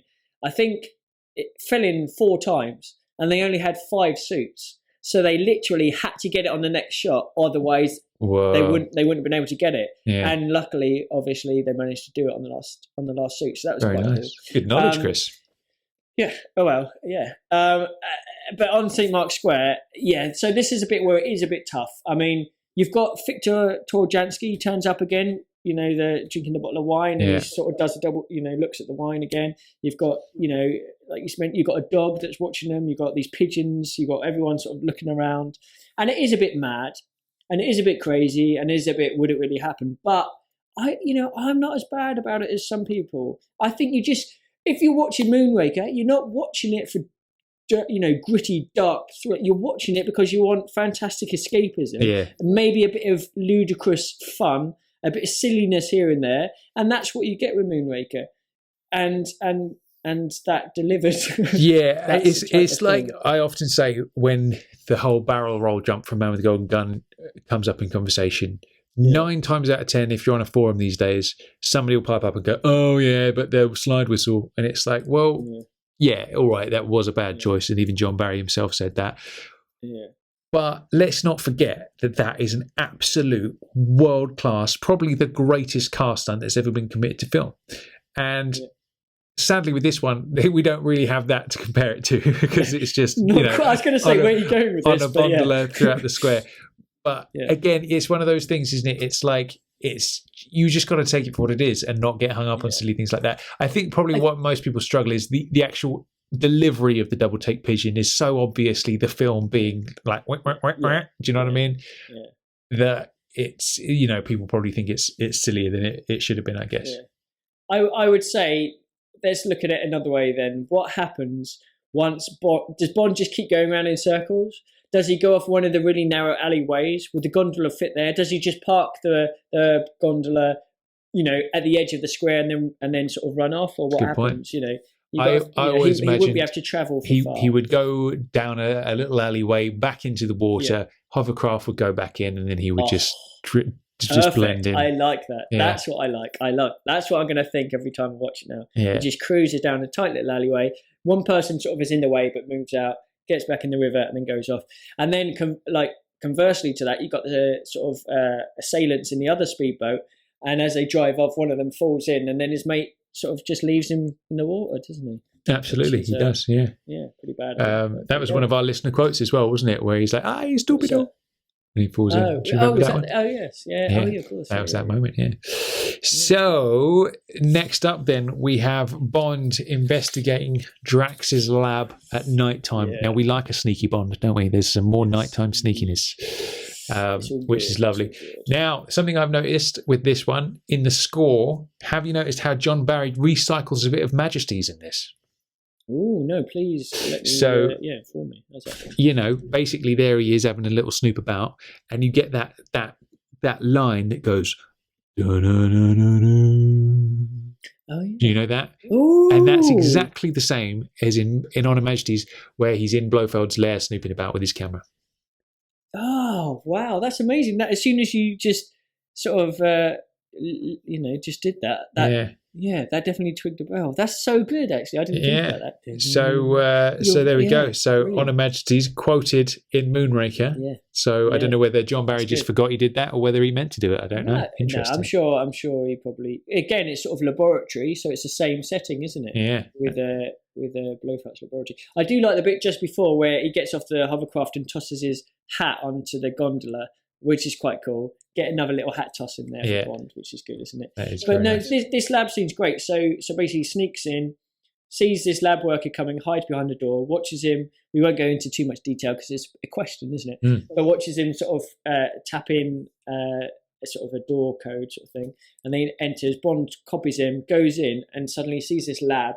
He's got like rats in a cage over there. You've got these lab workers all dressed up, and they're sort of injecting these files with a transparent liquid. Now, what I love about the scene is sometimes in Bond, you're watching it and you know something that Bond doesn't. Sometimes, you're watching it and, sometimes like in this one, you're the same as Bond. Neither of you know what it is. Yeah. And that's what I love about this scene. It's got good intrigue. Like, obviously, the lab workers go away. He goes in, checks it out, has a look at the file. And you're like, what is it? What is it? And I really like that. And then obviously they come back. He puts a sort of glass back on the globe, but on the side, and then goes out. They sort of move it, falls over. You see the sort of smoke, and I love the air pressure around the door. The sort of inflatable thing around the door to make it airtight. Yeah. And then like obviously they nasty death. Yeah, it is cool. It's nice when Bond's doing detective work and you're doing it along with him. It's like the audience doesn't know what he's going to find. That's a nice little touch. So it's cool in the sense that when the scientists die, you've got the rats there, and that's kind of where that bit of intrigue comes from. It's like, well, how did they die without killing the rats? That's the little sort of bit of mystery there. And so that's cool. And then we get a little bit of fight action between Bond and. Sorry, check our listeners' ears. Sorry. I thought Chang had burst through the door and had attacked you for a minute. I thought, oh Jesus, here we go. We got a problem. There we go. Sorry about that. But that was a great impression, man. That could have been one of your quotes. But there we go. So basically, Chang's in all his gear with his wooden stick. What is that? Is that a kendo? Is that Aikido? What is Aikido. that? What is that? Aikido. Yeah. So he was basically Michael G. Wilson's Aikido instructor, and that's how he got the part for the film. But so it's all Aikido gear with a stick and all the sort of mask and everything. But he likes a scream, doesn't he, old chap? He bloody does like a scream. Yeah. If you were wondering who was inside that suit, it's pretty. It's not going to be anybody other than Chang, is it? Really? He's sort of giving himself away a little bit there. But so we get like a good old fashioned fight in a glass museum. Lots of display cases being smashed to pieces. I love it. What I do like is that bit where Bond picks up that dish, that bowl that he heard earlier that cost £1 million, and then he thinks twice and then puts it back down and then picks up something else, and then Chang just smashes it with his stick. I thought that was a funny little touch. I love that bit as well. It's cool. And also we get to see Bond's fencing skills for the first time, doesn't he? That's true, because he's got that sort of sword, and he fences Chow's sort of stick or whatever he's got out of his hand. And obviously we see that a bit later in Die Another Day, but it's cool that Bond knows a bit of fencing as well, because I don't think we've ever seen him do that before. Absolutely, another string to his bow. So it's a cool little fight. I think a lot of people, again, they make sort of gnarly comments about Roger's fighting skills. I think he holds his own with this one. He likes to throw a few kicks and all that kind of stuff. I think that's his signature move, actually. I think Roger's signature fighting is he has the karate chop hands. He likes that. He definitely does. Karate chop hands, and he likes doing a kick. That's the two Roger maneuvers, I think. He did. He did a lot of kick. He was quite good at doing a couple of throws. There's a bit where they sort of come out. In fact, there's a bit where obviously Chang throws his mask at Bond. Bond falls back, and he's thinking, oh, shit, what about the file? But luckily that's okay. Yeah. And puts it back in his shirt. So you know that, oh, that's dangerous sort of stuff. Yeah. And then they kind of go upstairs, don't they, to this sort of warehousey type area. And Char's there with like a chain and attacks Bond, and Bond sort of flips him over his head, which is quite a good maneuver. Yeah. Bond handles himself really well. The fact that this guy's like a, kick-ass martial arts guy, a Aikido guy, Bond, especially for Roger Bond, I think he does really well. Yeah. And then they go up. Bond sort of sees this crate, doesn't he? It's C&W Rio de Janeiro, and he sort of, I think he sort of whips Char into the crate, and then it sort of breaks a little bit, and then he sees a bit of the globe, and then they go up again another level. And Roger climbs up this rope, doesn't he, to get to the top? And you're thinking, bloody, 52, that's not bad. Not bad at all, yeah. Well done, Rog. And then obviously Charles doing his screaming again while he's swinging the chain, and Bond's giving him a bit of 1-2. And then it finishes in quite a cool fashion. I quite like that. Yeah, that's a great death, isn't it? Like smashes through the clock down onto the grand piano below. Lovely. I think that's a nice one. And we get a brilliant line from Roger, which is... Play it again, sir. Very nice. Now, do you think that's a good line, or do you think he's just sort of thought, oh, it's a piano, what can I say? I think it's all right. I'm happy with it. I suppose alternatively, what could he use? Because had that character been called Sam, I think then that would be even more poignant. Yeah, of course it would, yeah. But then if that character had been called Sam, you know that he would have been purely called Sam just for that line, because he doesn't look like a Sam, does he? And it would be like, Drax, allow me to introduce you to my deadly henchman. Say hello, Sam. And then it's like he doesn't. You're not going to remember him if he's called Sam, are you? Let's face it. That's not really a memorable henchman's name. It's not going to stand up with Jaws, is it? No. But there we go. So obviously after that, we cut to Dr. Goodhead in her room, and obviously Bond's kind of snuck in, and she goes to turn the light, and there he is. Now, did you notice that weird noise that he makes when she does it? Like, she goes to press the button and he presses it and goes, ah, like that. Did you pick up on that? Yeah, I think he's just trying to scare her, I think. Because he sounds like Char. Like, when he does it, he sounds like that. It was weird. It's almost like that's not Roger making that noise. Or maybe he's testing her, because literally, like, moments later, she's like, oh, what are you doing here? And he's like, convalescing. Your friend Char just tried to kill me.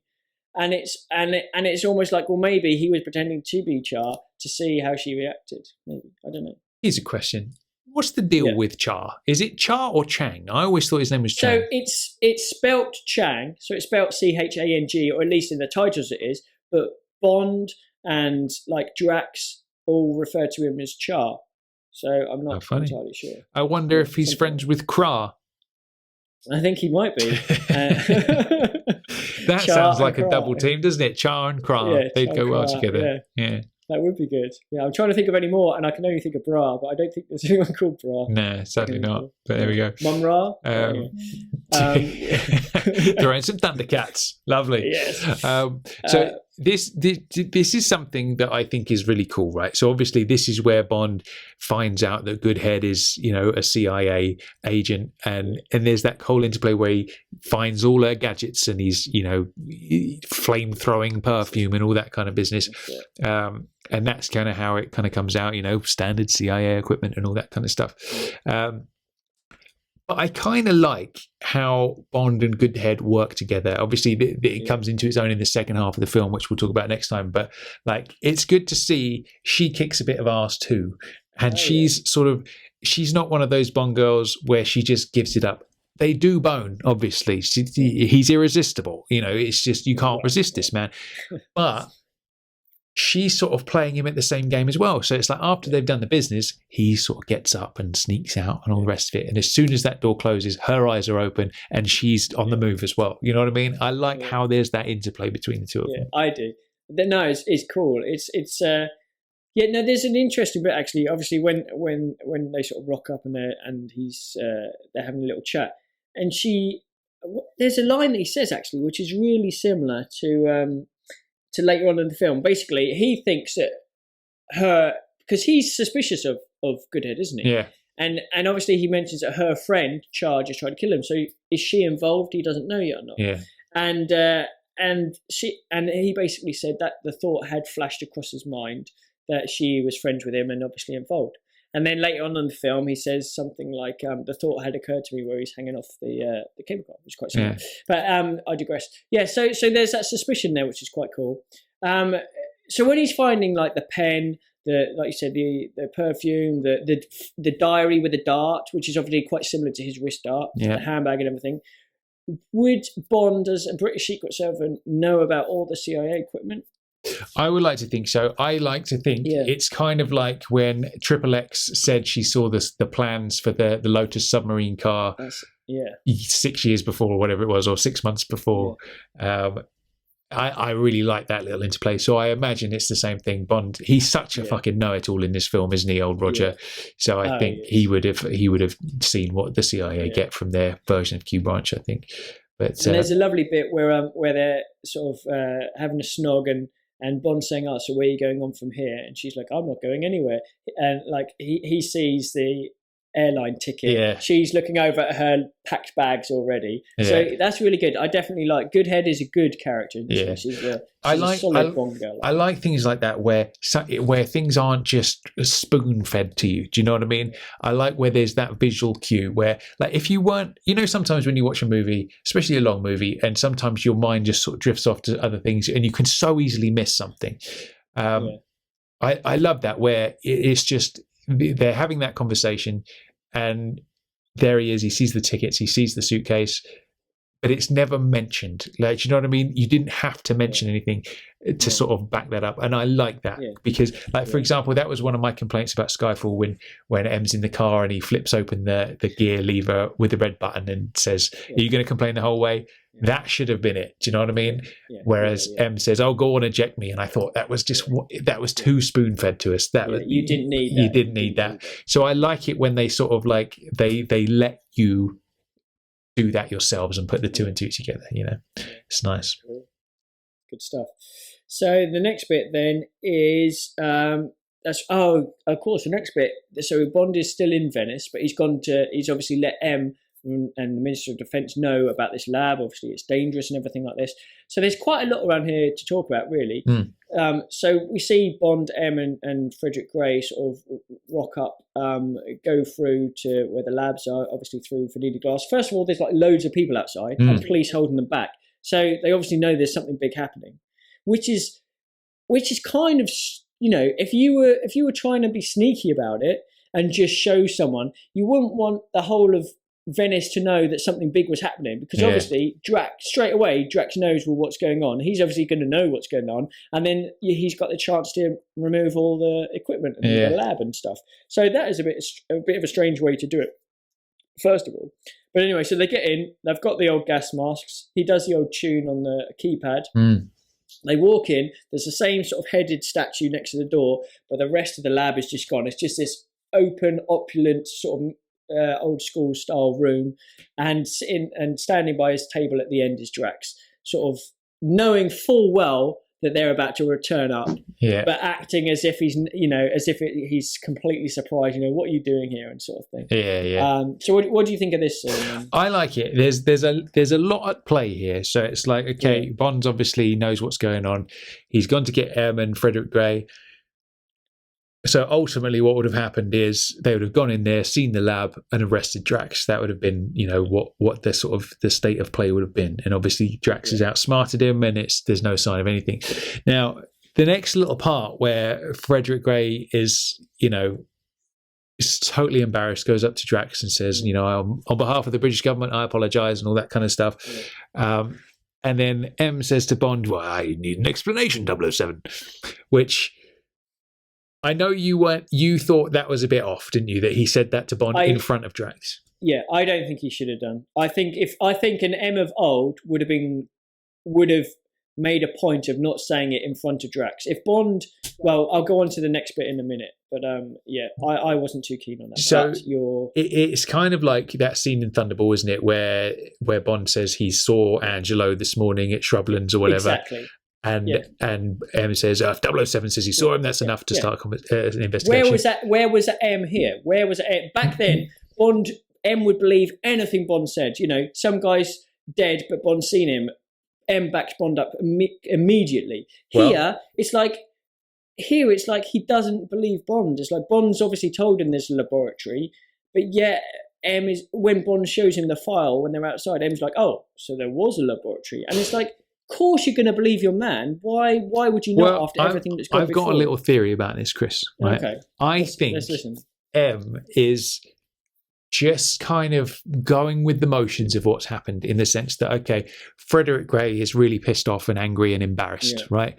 So M is just playing up to that fact of like, 007, what are you doing, silly boy, kind of thing. Yeah. Then when they're outside, Frederick Gray says, I want your man taken off the mission immediately, and he buggers off. Yeah. Yeah. Then in the very next breath, M says, I think you should take 2 weeks leave, don't you, 007? And then Bond's like, yes. Any thoughts where you might go? I've always wanted to go to Rio. So M's still on board with Bond. He's like, you still need to investigate this. I trust that you know what you're doing, but you've got to go, need to know basis underneath the whole radar of everybody else. I think that's what he's doing. I think that side of thing I can go with. Okay, using that with when they go in the lab and he says it in front of Drax. Now I can see that. Now I can see why he said it. It wasn't because he felt that. It was because he wanted to show the minister that he's got balls. He wanted to show Drax that he's going to take care of this sort of thing. So now I'm down with that. That's fine. And when they go outside, I love the bit that he's still up for Bond investigating. That's fine. The thing that I'm not keen on is him not believing Bond that there is a lab. Because when Bond shows him the file, he clearly is like, oh, so there was a laboratory. Yeah. So he obviously didn't believe him. That's a bit that I'm not too keen on. Yeah, that is an odd line, because Bond just fucking made it up, did he? You know what I mean? Like, exactly. What is the deal with that? Yeah. But that's the one line. If they didn't have that, I think it'd be fine. Yeah, but what I do like is I like the fact that M, as much of an old school sort of sort of authoritarian figure as he is, I love the fact that he's totally up for sort of bending the rules when the situation needs it. Do you know what I mean? It's like Frederick Gray's out of earshot. All right, Bond, take 2 weeks leave and don't say a word, kind of thing. Nod, wink, wink.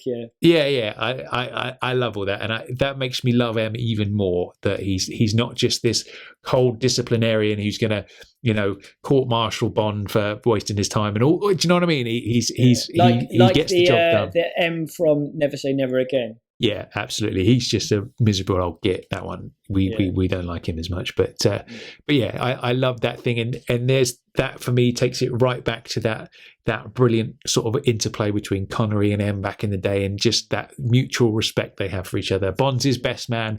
M knows it, but he's not going to let Bond know that's what he thinks. Do you know what I mean? And they have that brilliant relationship. I do like that. That's good. It was a good scene. It's just a little bit about the thing, but no, I think it's great. And then after that, basically, Drax is in the same room. We go back to Drax. He's on the telephone. Obviously, Char's gone. Bond's removed him of one of his best henchmen. And I wonder who Drax is on the phone to. There's obviously a middleman. There's like henchmen's sort of recruitment kind of agency. Yeah, henchmen are us. Come and call us. We'll give you the best. And obviously Jaws is top of their books. And Drax can afford him because obviously he's super duper rich. And if you can get him, of course, well.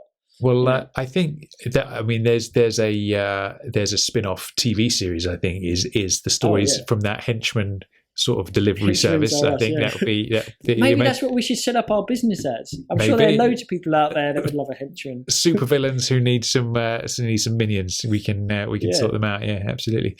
But there we go. Yeah, so there's that brilliant sort of scene where Jaws is going through security and the beeper goes off and he smiles and all that kind of stuff. I mean, that's just a brilliant sort of Jaws jokey scene, isn't it? It's nice. Yeah. So good. And I love the reaction of the guy, because obviously the security guard there is like this little fella. Jaws just, that was a great impression actually. Jaws just rocks up, gives him a smile. The guy's like, oh my God, go through sort of thing. You would just crap yourself, wouldn't you? You certainly would. If you were him. So that about sort of wraps up the first half of the movie. So we will we'll continue and finish our Moonraker review next time. So how are you feeling about the movie so far? Yeah. I think, for me personally, I think it's right up there.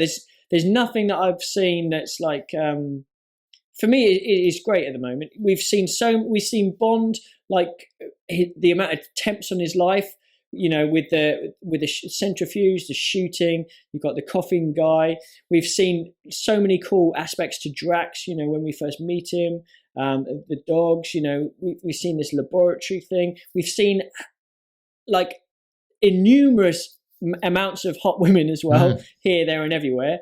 And you've got intrigue. You've got this lab. You're not quite sure what that file is. You've seen some good fights as well with Char and stuff like that. So yeah, for me, it's rocking at the moment. It is. When I looked at this film again, I was like, do you know what? Especially up to this point, there's nothing I've seen in the first half of this film that's any more crazy than You Only Live Twice. You know what I mean? It's all. There is that, obviously, a couple of those comedy moments with the Bondola and the flapping of the arms, double take pigeon and all that kind of stuff. Yeah. But it's all pretty grounded at this point, isn't it? Grounded is the wrong word, because when you say grounded, that means it's very close to reality. It's not From Russia with Love, of course, No. It's, an exaggerated sort of action film and with all those kinds of set pieces and stuff. But in terms of like, it hasn't got too crazy and silly. There's no tsunami surfing scenes. Do you know what I mean? There's no face changing operations going on. It's actually pretty straight down the line Bond. It's no more outlandish than Spy Love Me at all by this point. No, I don't think so. So it's interesting, and I like reinvestigating it, man, because like I say, up until Die Another Day came out, this one was always the butt of everybody's jokes in the kind of, that was the silly one kind of thing. And on closer investigation, I don't think it is. It really isn't. Obviously, there's more to come next time, but we'll talk about there. But yeah, thumbs up for Moonraker so far. I think highly entertaining so far. Yeah, sure. Definitely good stuff. So you know what it's time for, don't you, Chris? And we didn't have this last time, so I'm quite excited. It's time for Bond Facts, Flames, Explosion, Fire. There it is. Very nice. I've missed that little theme tune. So I got a bit overexcited. I feel like we're going to learn stuff this week, Chris. What have you got for us? Well, we have. Okay, so Bond Fact number 1. In his original 1955 novel, Ian Fleming describes Drax as a Lonsdale figure. Obviously, 24 years later, the man to play Drax was, of course, Michael Lonsdale. So Ian Fleming was a bit of a, I was going to say prophet, but that's not right. That kind of thing. He saw into the future in a weird way. Yeah. He did indeed. Bond fact number 2. Now, Moonraker had a number of suggested and alternate working titles. Now, some of these included The Moonraker, Mondays Are Hell, The Moonraker Sense, The Infernal Machine, The Moonraker Secret, The Inhuman Element, Wide of the Mark, The Moonraker Plan, Hell is Here, Bond and the Moonraker Plot, and Too Hot to Handle. The latter of which was retitled novel for the first US publication. And when I went to see, the Bond collection, and there was a copy there of Too Hot to Handle, which is awesome. Very nice. Cool stuff. So I think that's a case of less is more, isn't it? I think with all of those titles, none of those are good as just Moonraker on its own. No. But are there any potential titles in there for future Bond material? So let's have a look at the ones that don't mention Moonraker. So we've got The Infernal Machine. Not really a title. Not really Could a Bondian relate to something within a Bond film, perhaps. I remember there was a video game called Indiana Jones and the Infernal Machine. Oh, well, there we go. Sounds Indiana Jonesy. I don't think it sounds Bondy at all. What about the Inhuman Element? That's almost like a sci-fi virus or something. Yeah, that sounds like some sort of like that would be a movie about some kind of scientist who stumbles across a plague that's about to wipe out humanity that turns you all into zombies or something. You know what I mean? That doesn't feel like Bond to me. Wide of the Mark. That's like a non-title to me. That doesn't even conjure up anything. Hell is Here. It's definitely not Bond. No, we'll pass on that one. And Too Hot to Handle. Yeah, I don't know. I think. No. Okay, he's got a lot. They chose the right answer. He definitely chose the right one, and it's like the Moonraker Plan, Bond and the Moonraker Plot. I think. Okay, he's just brainstorming at that point. Clearly, the superior title is just Moonraker on its own. Less is more, I reckon. Yeah. And what do you think of Christopher? I think it was Christopher Wood did a novelisation, and his one was James Bond and Moonraker. Interesting. Obviously, you wouldn't use that for the actual thing, but there's another one. So there we go. So Bond fact number 3. Okay, now this is relating to earlier in the podcast. A moonraker has 2 dictionary definitions. The first is a synonym for a moon sail, which is a small square sail on the highest part of a ship, on the highest part of a sailing ship. It also is a term for folk from Wiltshire, where it's an old folk story where smugglers used to hide sort of smuggled brandy and contraband and stuff like that. They used to hide it in sort of ponds. Okay. And basically, so the people that had then bought it to try to get it back, they would use rakes, like garden rakes, to rake through ponds to try and find out whereabouts the brandy was. But apparently, if they were ever caught by like the revenue man, they would feign madness and pretend that they were raking the moon. Because it was turning them mad or something. Oh, so the reflection of the moon on the pond is what they're raking. Pond. So, okay, yeah, interesting. Exactly. So that's another one there. So there we are. There's 2 definitions there. Apparently, also, it's sometimes referred to a person of great ambition. So that could apply to either Bond or Drax, potentially. Okay, nice. Bond fact number 4. The budget for Moonraker was more than the combined budgets total of the first 6 Eon James Bond films. So we're talking Dr. No, From Russia with Love, Goldfinger, Thunderball, You Only Live Twice, On Her Majesty's Secret Service, 6 Bonds, and Moonraker cost the same, if not more, than all of those. Goodness gracious me, that's a big budget, isn't it? Yeah, crazy stuff. On fact number 5, the character of Drax is designed to be cosmopolitan. So you can tell by his staff, he obviously has a British or English butler, French helicopter pilot, Japanese killer, and an American scientist. So that's kind of interesting. Nice multi-countryed staff. Nice, good stuff. Exactly, yeah. So he's on the equality and diversity scope. On his, he's good on that score, yeah. Yeah. So Bond fact number 6, according to writer Tom Mankiewicz, who did some of the early work on the Moonraker script, which is interesting, there is a scene featuring Drax meeting his co-financiers in the Amazon lair. So they were going to use a room located below the space shuttle launch. So do you remember the blast chamber where Bond and Goodhead are? So there was going to be a scene with Drax meeting his sort of co-financiers around that table. That was quite a striking room, actually. That obviously that's going to be in the next episode that we talk about more. But like where all the chairs and the tables sort of move into the floor, that's like a really memorable set, and it's just totally underused. So it's interesting if they cut that scene out. So it would have been interesting, where in the film it would have been, and also quite what they would have done, because co-financiers. Because in a way, would Drax?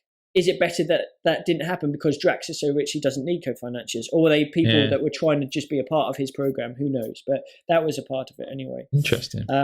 Which, was pretty cool. Bond fact number 7, the painting that James Bond shoots the wrist dart into was that of King William III of England. And interestingly, Bernard Lee himself played King William III in the film called The Black Tulip in 1937. So in a way, he was shooting the dart into M's arse. Horse's bottom. Yeah. Well, horse's arse. Yeah.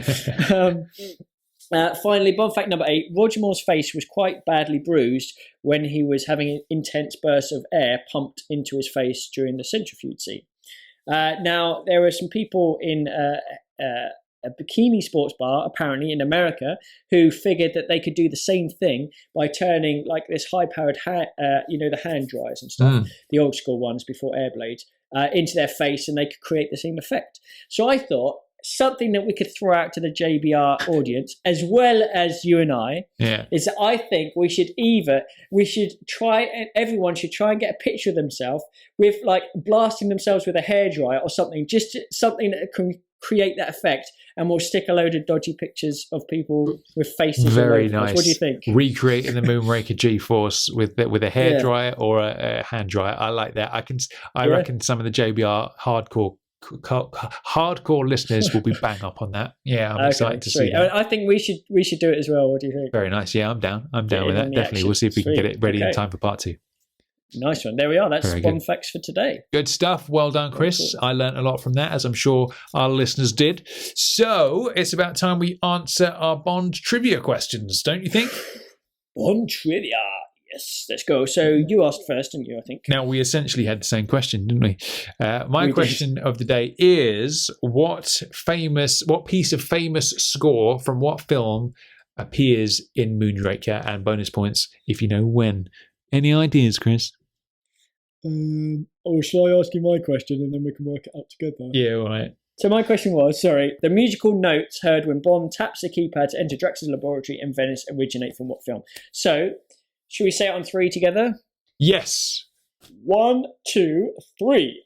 Close Encounters of the Third Kind. Encounters of the Third Kind. Woo! That's good. Yay. Now, there's a couple of things about this. First of all, I'll give you a bonus point, and Giblin is going to love me for this. Giblin is going to love it. I'll give you a bonus point if you can tell me the order of the numbers that Bond presses to open the lab door. 1, 2, 5, 8, 9. Yeah! Do you know what? I didn't Lovely. actually know that, but I just conjured it up in my mind, and that's what I went with. I'm pleased I got that. I am. Giblin will be chuffed with you as well, Yeah. so that's good.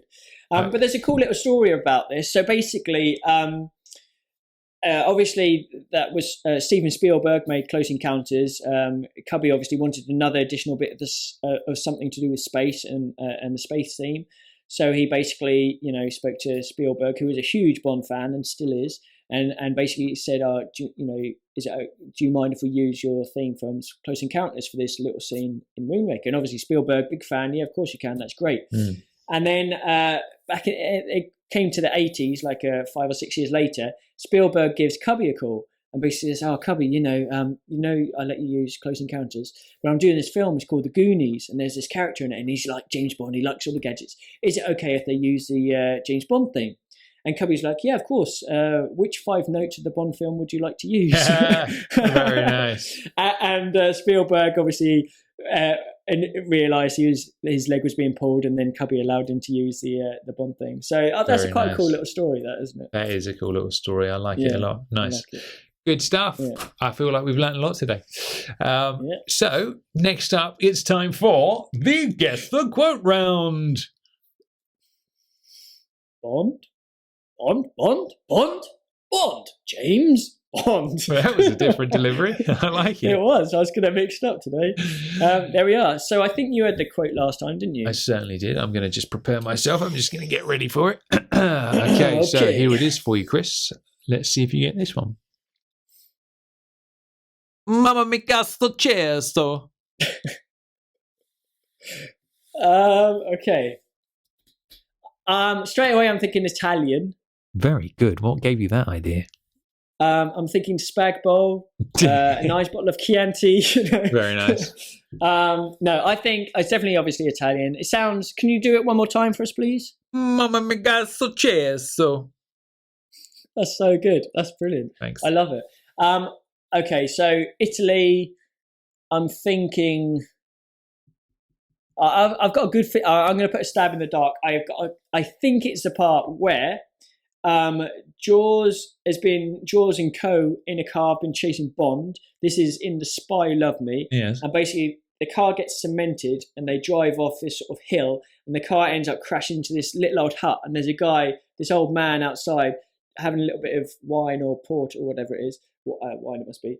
And basically his hut's been destroyed, and then suddenly the door opens and Jaws steps out, and basically I love the look that Jaws gives him. But just before Jaws walks out, the guy's like hands on his head, and then he says the line. Mamma mia, sto cesto. Well done, Chris. You've got it. Bang on the money. Well done. Thank you. Excellent work. And I love the fact that you've done like a foreign phonetic one. my I want to first hear one. more of those out of you. They're good. All right, They're I'll very see good. what I can conjure up for you. So have you got one for me Okay. this week? I have. It's not a foreign one, but I think, in fact, you'll probably get this one quite easily. But this is my guess the quote for this week. Nobody's asking you, Glingo. Okay. All right. Yeah. Let's hear it one more time. Okay. Nobody's asking you, Glingo. Okay, I think I'm reasonably confident because I watched this film, even though I'm not allowed to. I watched this reasonably recently, so I think I've got it. Yeah. Thomas, what are you doing? I've been bad. I apologise, but it's still far enough away that it's going to be a while till we get around to it, so it's okay. Okay. So you sound pretty confident there. So again, any audience out there that are listening, if you think you know the answer, let us know, voicemail or Facebook or website. Absolutely. Lovely stuff. Cool. So last week we had a listener quote from Mr. Jeremy McCumber, which was this one. A little restless, but I got off eventually. Okay, Chris, any ideas on that one? I can definitely hear Sir Rog channeling that line. Straight away, you know it's Sir Rog, without a doubt. And then you're thinking, okay, what sort of Sir Rog film? And I think I've got a solid idea which one. It's definitely a latter Rog, I would imagine. Do you have an idea on a definite film? What are you thinking? Do you know what? I think it's definitely Sir Roger, and I think it's either Live and Let Die or Man with a Golden Gun. That's what my thoughts are. Oh, interesting. I thought it was A Little Restless, because obviously someone said to him, and I think it's from A View to a Kill, when... You're right. It's A View to a Kill when he's bedded Mayday. Mayday, yeah. And then the next morning he goes to see Zorin, and isn't Zorin like, oh, did you sleep well or something like that? And Bond, and he says that. I think that's when it is. Do you know what? I think you're right. That's it. Hello, Chris. Hello, Tom. This is JBR listener Jeremy McCumber calling back about the answer to my James Bond quote. A bit restless, but I got off eventually. That's, of course, uttered by my favorite Bond, Sir Roger Moore, in my favorite Bond film, A View to a Kill, after he has bedded Grace Jones and then meets with our villain Max Zorn to discuss the sale of the horses. Hope everybody can get that. Keep up the great work, and if you need help in the future with the A View to a Kill podcast, just let me know. Cool. But yeah, great delivery. Have we got a new listener quote? We certainly do. From somebody we actually mentioned earlier on in this episode. We have a lovely quote from JBR listener, Mr. Casper Ingalls, all the way over from Sweden. So let's check it out. Hello guys, Casper Ingalls here, and I thought I would send in a quote for you. It might be a bit tricky. It's one of my favorite quotes. It's very funny if you ask me. But yeah, here it goes. Steady now, steady, steady. I'll do it again for you. Steady now, steady, steady. So yeah, keep the good works up, guys. Man, that was fantastic. That delivery was so good. Yeah, it really was. So you're confident you got that one?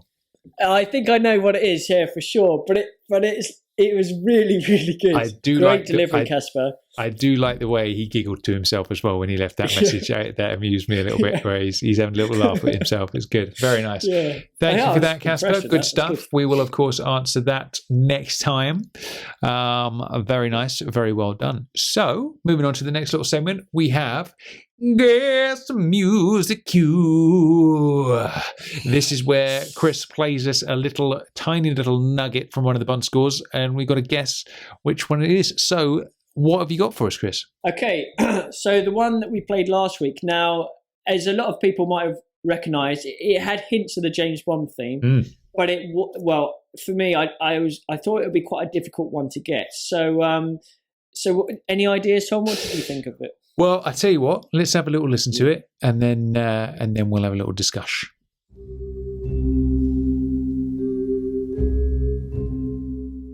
Okay, so my suspicion is that's Diamonds Are Forever, because in the Diamonds Are Forever score, you get a lot of those pew, pew kind of sounds. You do. I think it's that. That's what I'm going with. I couldn't tell you what scene it is, but I reckon it's Diamonds Are Forever tune. It sounds very, very similar to a Diamonds-esque sound. Oh, you've been sneaky again, haven't you? But I have been sneaky, and it's a lot later than Diamonds. Whoa. It is quite a recent Bond. It's a recent one. Okay. Yes. Now, it's in a small little scene, quite a quiet scene, but we know it's a Bond theme and it's played, and it's in a recent one. Do you want to listen to it one more time? Let's do it. Let's listen to it one more time.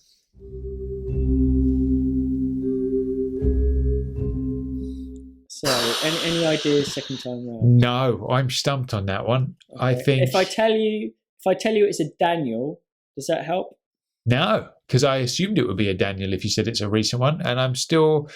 It sounds like he would be sneaking about. Is it the scene in Casino when he goes into the little security room to look at the footage? No, but that's a really good guess. Right. So I tell you what, if I tell you the film, so it is not sneaky, but it's kind of playful almost. It's a playful type scene, and it's from Quantum. Oh, a playful type scene. Is it when he checks out the hotel room with Strawberry Fields? It is with Strawberry Fields, but it's the part where she's on the bed and he sort of goes over to her, and you know they say about the stationery sort of thing. They're in that hotel, and then she's on the bed, and they go over, and that's where it plays. Very nice.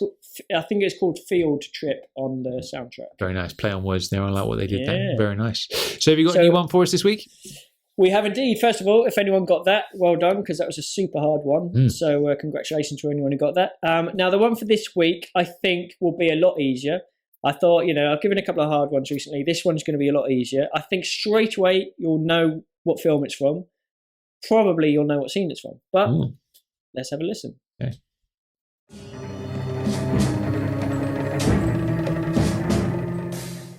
Okay, so what did you think of that, Tom? Damn it, man. You've got me again. It's so annoying because I know that piece of music, but I can't think where it's from. I do. Do you know what? This is a good game because it really taxes my brain every time. It's good. I think you'll get this one. I think you'll have a stronger chance of getting this. Like the last one was probably a bit too hard, but this one, once you know it, you'll be like, "Oh my god, of course it is." Yeah, it's definitely one of those again. I'm going to rack my brains for next time. Good stuff. Excellent work. And obviously, everyone out there as well.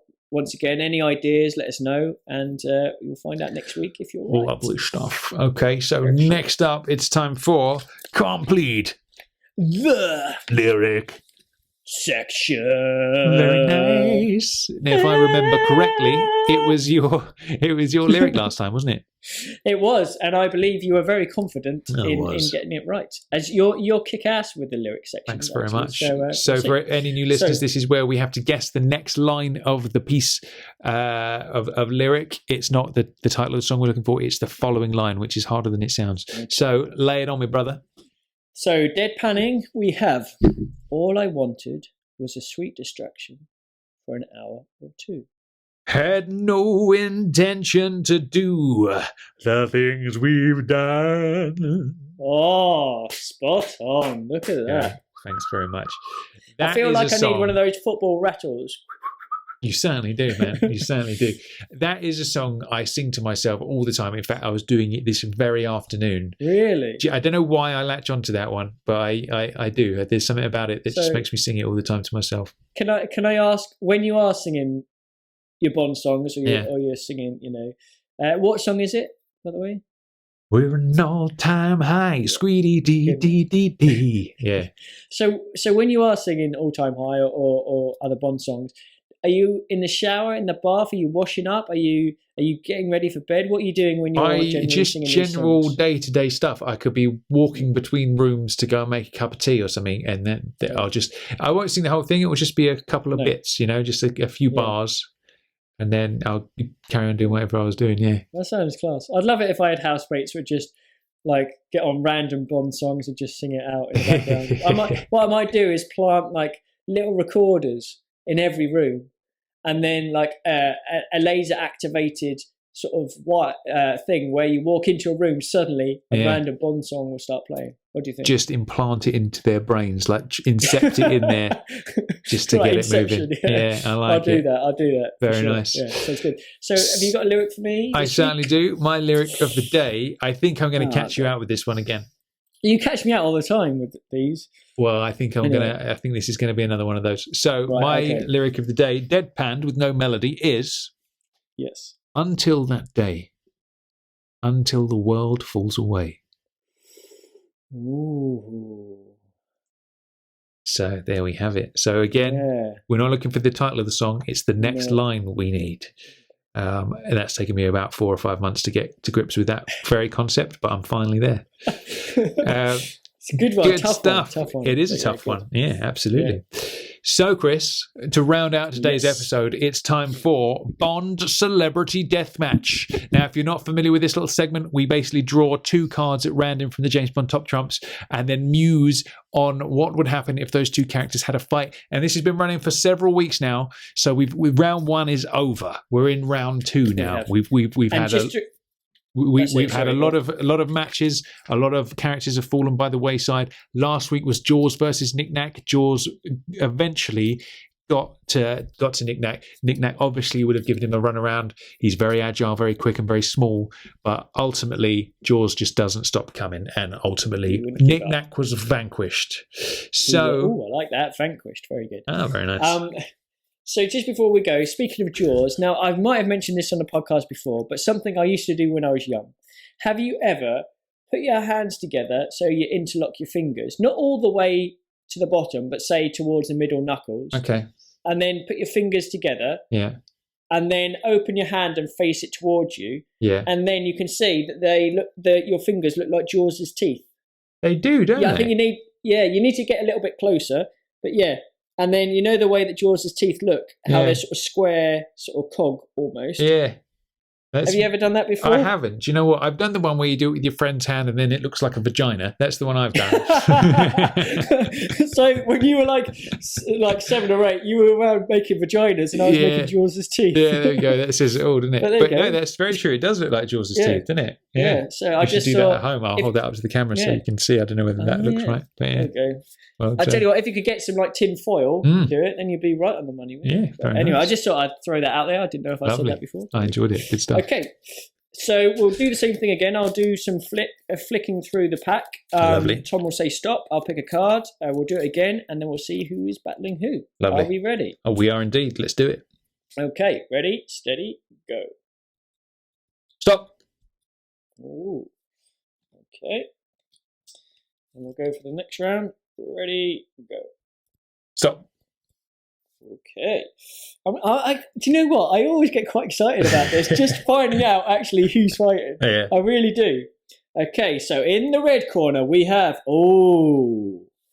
whoever is fighting this person is not going to be a happy chappy. In the red corner we have Odd Job. Oh, Odd Job is a real contender, man. I can see him going all the way to the finals. He's a man mountain, and he's got. Well, we'll talk about all his other attributes in a minute. But the red corner is Odd Job. In the blue corner, we have. Oh, interesting. Very interesting. We have Dr. No. Ooh. So the matchup, Odd Job and Dr. No. Now they're both good at crushing things, aren't they? They are, Both very good at crushing things. So we'll start with Odd Job. So what have we got in favour of Odd Job? What do you think? Okay, Odd Job's strengths. He is a relentless bulldog of a man. Okay, so he's very tough. You can throw a gold bar at him, it just bounces off his chest. It's like nothing. Yeah. Very strong. He's good at squeezing. He's good at crushing with his hands. He has a hat, Chris. He has a hat with a metal band around it. He has a hat with a metal band. He does, and he throws it at people, and it knocks their head off. Like, basically, it would take the head off a statue, Chris. I don't know whether you were aware of that, but that's what the man wears on his head, for crying out loud. That's crazy. So he's got a lot of physical strength. He's a bulldog of a man. He's also a martial art king as well, isn't he? Absolutely, arts, with the chops and everything like that. And he's good at the judo chop. He chops a post. Yeah, definitely. So looking at his possible weaknesses, I'm not sure there are any, to be honest with you. Potentially his loyalty. You know, he's so loyal to Goldfinger that he ends up killing himself. True. That is true. He is happy. He would rather die in the Fort Knox explosion than see Goldfinger's plan go fail. So there is that kind of thing, I guess. Perhaps he's not very well. His vocal skills aren't all that. He can't speak very well. So if it was a verbal battle, perhaps Dr. No would just lay it on the line. Sticks and stones may break my bones, but names will never hurt me. Yeah. Well, they will if Dr. No's flying all these insults at you and you can't answer anything apart from going, Yeah. Maybe he'll get so frustrated with all the name calling that he'll just wither away and die. Yeah. What do you think? maybe Dr. No will just lay into him just really lay into the poor bastard about, doing horrible your mum jokes or something and really upset him. Yeah. Look at your dodgy hat. You look like a butler. Yeah. Can't even speak properly. Yeah. Maybe. And he'll just cry and run away, maybe. So that's one way. Absolutely. But so let's look at Dr. No then. What about Dr. No's strengths? Well, he's also very strong. He can crush things with his hands. He's got metal hands, Chris. I don't know whether you're aware of that, but they're metal, are they? Yeah, they are metal, and they can crush little statues with just his hands. Wow. Okay.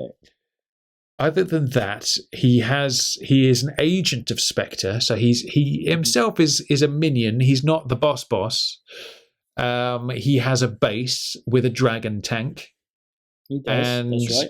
A sort of So let's look at it in the two ways then. So a physical one-on-one, hand-to-hand fight. I have to say, I think Oddjob's got it. Do you know what? I think Dr. No could take out a lot of people with those hands, and I think he would definitely inflict damage. There's no way that anyone would get in a ring with Dr. No and you wouldn't get at least a bit of a bruise or a smackdown, or like if he grabbed you in any way, if he grabbed Oddjob's hand, even though he's strong, he might even crush his hand or something like that. But ultimately, Oddjob is rock. He's solid. And I don't think he would show the pain either. I think even if Dr. No managed to, grab his ankle or whatever and squeeze, Oddjob would just look at him and smile. Yeah. And Dr. No would suddenly go, well, hang on a minute, that's my strongest thing, and it's not doing anything. Yeah. And then he would freak out, and then Oddjob would either karate chop him, or, he's got his hat from the distance and stuff like that. I think the thing we're kind of forgetting on Dr. No's half is the fact that he is so intelligent. Yeah. You remember when he's against Bond, and he was one step ahead of Bond all the way. He is an evil genius, this guy. He's so clever. He knows what people think. Yeah. So Oddjob might have a plan to karate chop him or use his hat, but Dr. No will always, hang on a minute, I know he's going to do that, and he'll come up with a counter plan, like perhaps even hold up his hand to block the hat being tossed at him, so it's metal on metal, and then he'd be fine. He might, he's got that sort of intellect and that thought power that he might be able to outplay Oddjob. Well, I did think about that. I thought to myself, I feel like Dr. No's metal hands sort of negates Oddjob's hat, because Oddjob throws the hat, holds up the hand and catches it. Metal hands, it's not going to do anything. Yeah. So I think the hat is out of play. Now let's look at the way these two characters were themselves killed and see if there's any weaknesses there. Yeah. So when Bond fought Dr. No, it was a more or less evenly matched hand-to-hand fight, wasn't it? Yes, that's true. Yeah. And what got Dr. No in the end was he just couldn't grip to save himself from falling into the bubbling stuff. When Bond fought Oddjob, he didn't even inflict one bit of damage to Oddjob at all. No. And he had to rely on electricity to fry him. Yeah. So, physically speaking, you would have to say that Oddjob is the superior matchup there. Definitely. But I was going to say, has Dr. No got access to electricity to go through Oddjob's hat? But then that would get his hands as well. Okay, here's an interesting contest. If they both held hands, as lovingly as that sounds, and try to crush each other's hands, who would win? Dr. No. Okay, so obviously, do you not think Oddjob is strong enough to actually crush the steel of that is Dr. a good question. Because he crushes a golf ball, just because they're metal doesn't mean they can't be. It's not like they're carbon fiber or anything like that. So maybe Oddjob could possibly be strong enough to actually crush Dr. No's metal hands, potentially. Dr. No's metal hands could potentially crush Oddjob's hands. So I think again, it's quite even. Yeah. It's quite even there. I'm going to have to say, I think based on the fact that when Bond and Dr. No fought, it was evenly matched. Or when Bond and Oddjob fought, it was very one-sided, and Bond couldn't even scratch the dude. Yeah. And it was, if it wasn't for the electricity, Bond might have even been done in by Oddjob.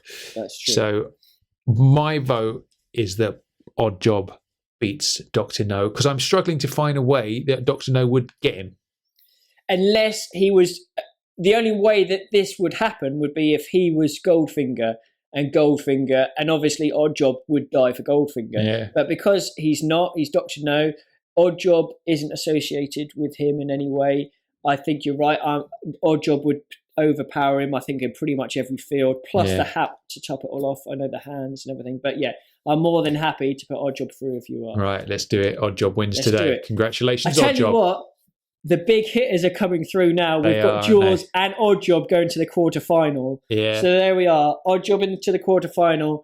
Dr. No, time to say bye-bye. There we go. Adios. I've got a prediction about this. My prediction, I think the grand final is going to be Jaws versus Oddjob. I think I'm struggling to find anybody who could best one of those two. So yeah, that's what my prediction is, I think. We'll see how we get on. We'll see how we go. Good stuff. There we are. So that about rounds out today's episode. Remember the competition for the tickets to On the Tracks of 007 night on the 25th of October is still ongoing. The deadline is the 10th of September. So make sure you enter before it's too late. Basically, the idea is what you have to do to enter is post a video of yourself on Facebook or Twitter reciting your favorite Bond line. Doesn't have to be a Bond himself line. It could be any line from one of the movies. Bond film line. Bond film line, yeah. So you could be any of the characters. Bonus points, obviously, if you do it in costume. And the name of the game is the ones who get the most likes on Facebook or the most retweets and favorites on Twitter will win the tickets. And you can join Chris and I and pretty much a who's who of the Bond fan world. People from the James Bond Lifestyle website, MI6 Confidential magazine are going to be there. CommanderBond.net are going to be there. We've got AJ from the Bond fan club. He's going to be there. Terry Bamber's going to be doing his one-man show. We've got Cue the Music playing a full-on concert for everybody, a night of Bond hits. And we've even got Norman Wanstall, Oscar-winning Norman Wanstall showing up as well. So everyone's going to be there. It's going to be a bloody great night. 25th of October. Get your entries in before the 10th of September deadline. Yeah, so I hope you guys are excited about it as we are, because it's going to be one hell of a night. Yeah, absolutely. Yeah. And then the very next day is the Spectre release day as well. So it's going to be, the atmosphere is going to be Bond mania again. It's going to be like when Goldfinger came out. Lovely stuff. Okay, good stuff. So we will return. James Bond Radio will return with part 2 of our Moonraker review. That'll be out next week. So until then, I've been Tom Sears. I've been Chris Wright. And we'll see you next time. Take it easy. Have a good one, guys. Ciao for now.